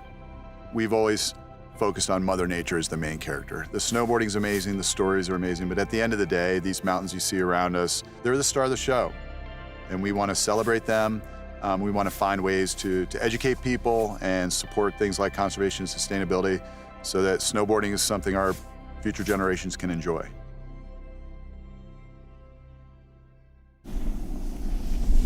And Travis, one of the things that I love about this Natural Selection Tour is that the environment really is just as much of a focus as the snowboarding itself, and that what we just saw is not a one-off. Yeah, I mean, look, the riding is the tentpole of this whole movement. But ultimately, this is our first year, and I'm really excited to see where we can bring that intentional momentum to and really execute on programs and education that have the ability to really make a difference. Indeed, to celebrate where we play. Final thoughts on this season, Mary? The paradigm has not just been shifted, it has been fully reset.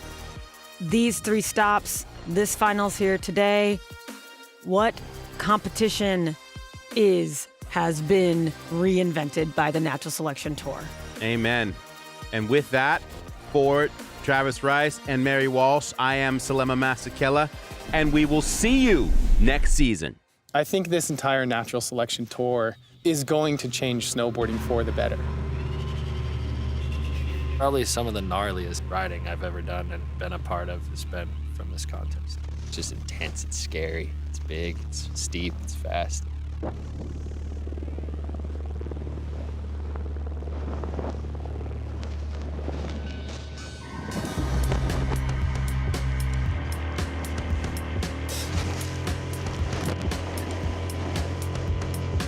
Something looks like it's a 10 or 20 foot air from the sky. You get on slope, all of a sudden that gap is 60 feet. Wow, this is massive. Lots of excitement and adrenaline. There's no built features, there's no course, and you have to pick your spots.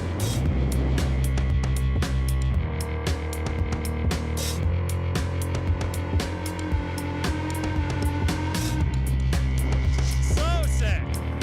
Yeah, snowboarding in Alaska, all good.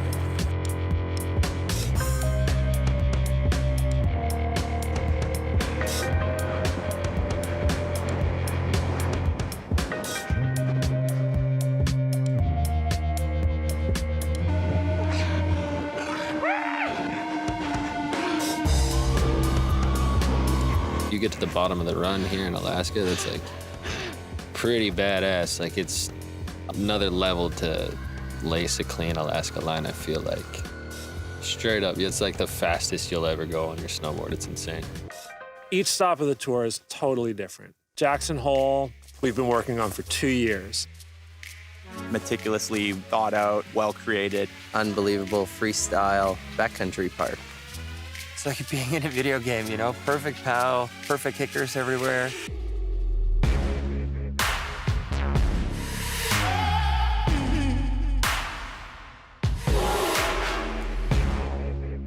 Zoe Sadowski-Sanats, the inaugural women's champion of natural selection.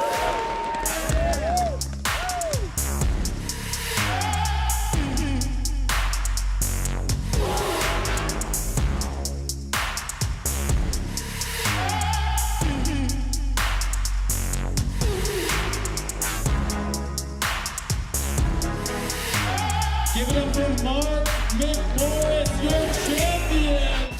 Moving from that to the Bald-Faced Valhalla tenure, still freestyle heavy, but all natural terrain. No built features, hazards everywhere. It was almost as important to have experience in the backcountry and know how to select terrain as it was to be a good snowboarder, I would say.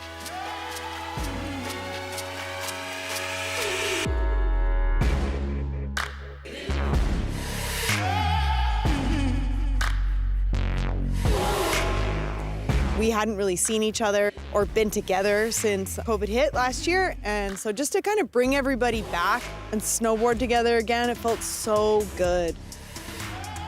Alaska is the Bald-Faced Valhalla event on steroids. The best place to ride lines on the planet. Leading up to Alaska, which is one of the best places to ride in the world, you know? And then doing the same thing here. It's just unreal. I think Mikkel, of all the riders here, probably has the most AK time under his belt. I think that experience counts for a lot up here.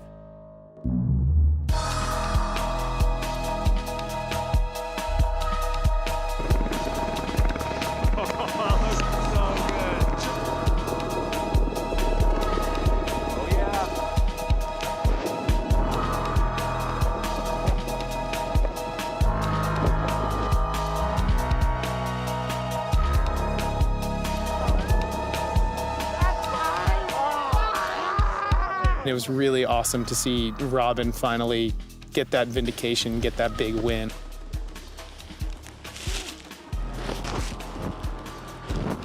Every event was so different that at different events you kind of had to like shift and evolve as it went and just, you know, kind of trying to flow like water.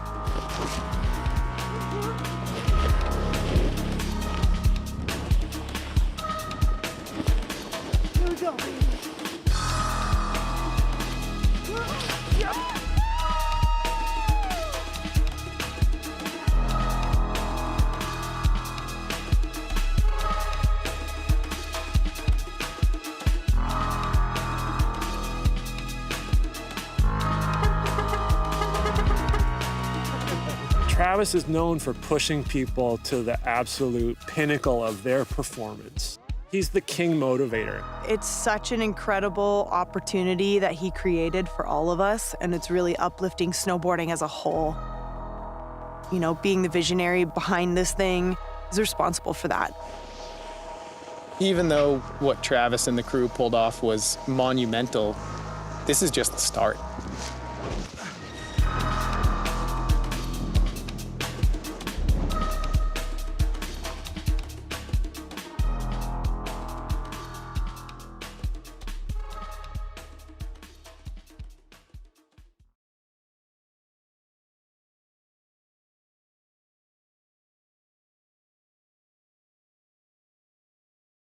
For me, my dream has always just been to ski and be in the mountains a lot. You know, I started skiing year-round in 1990.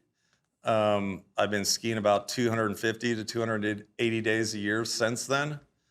And I'm really just filling my addiction to shred. And the more I shred, the more people want to ride with us. So if we just focus on our dreams, you know, dreams do come true if you stay the path, and to share it with people is what makes it so special. Greg Harms, our incredible guide, he gets a little fired up. We got here, he's been on this like booyah binge. Booyah! It's catching on. Booyah! Booyah! Booyah! Booyah! I think he's been out here for like 13 weeks straight. I'm addicted to blower. I don't think I want to quit. We basically had an all-time morning. Super duper booyah! Shut up.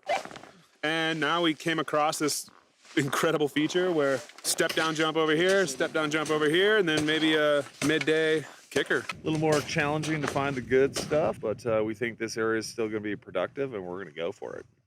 Booyah! Just trying to get other people stoked on life and create moments or take up those empty spaces and fill them up with excitement, I think is the way to live life. Couldn't see. I was really bright. I'm Sean, and I'm a guide. Hey. How's it going? Good. All right. That's it.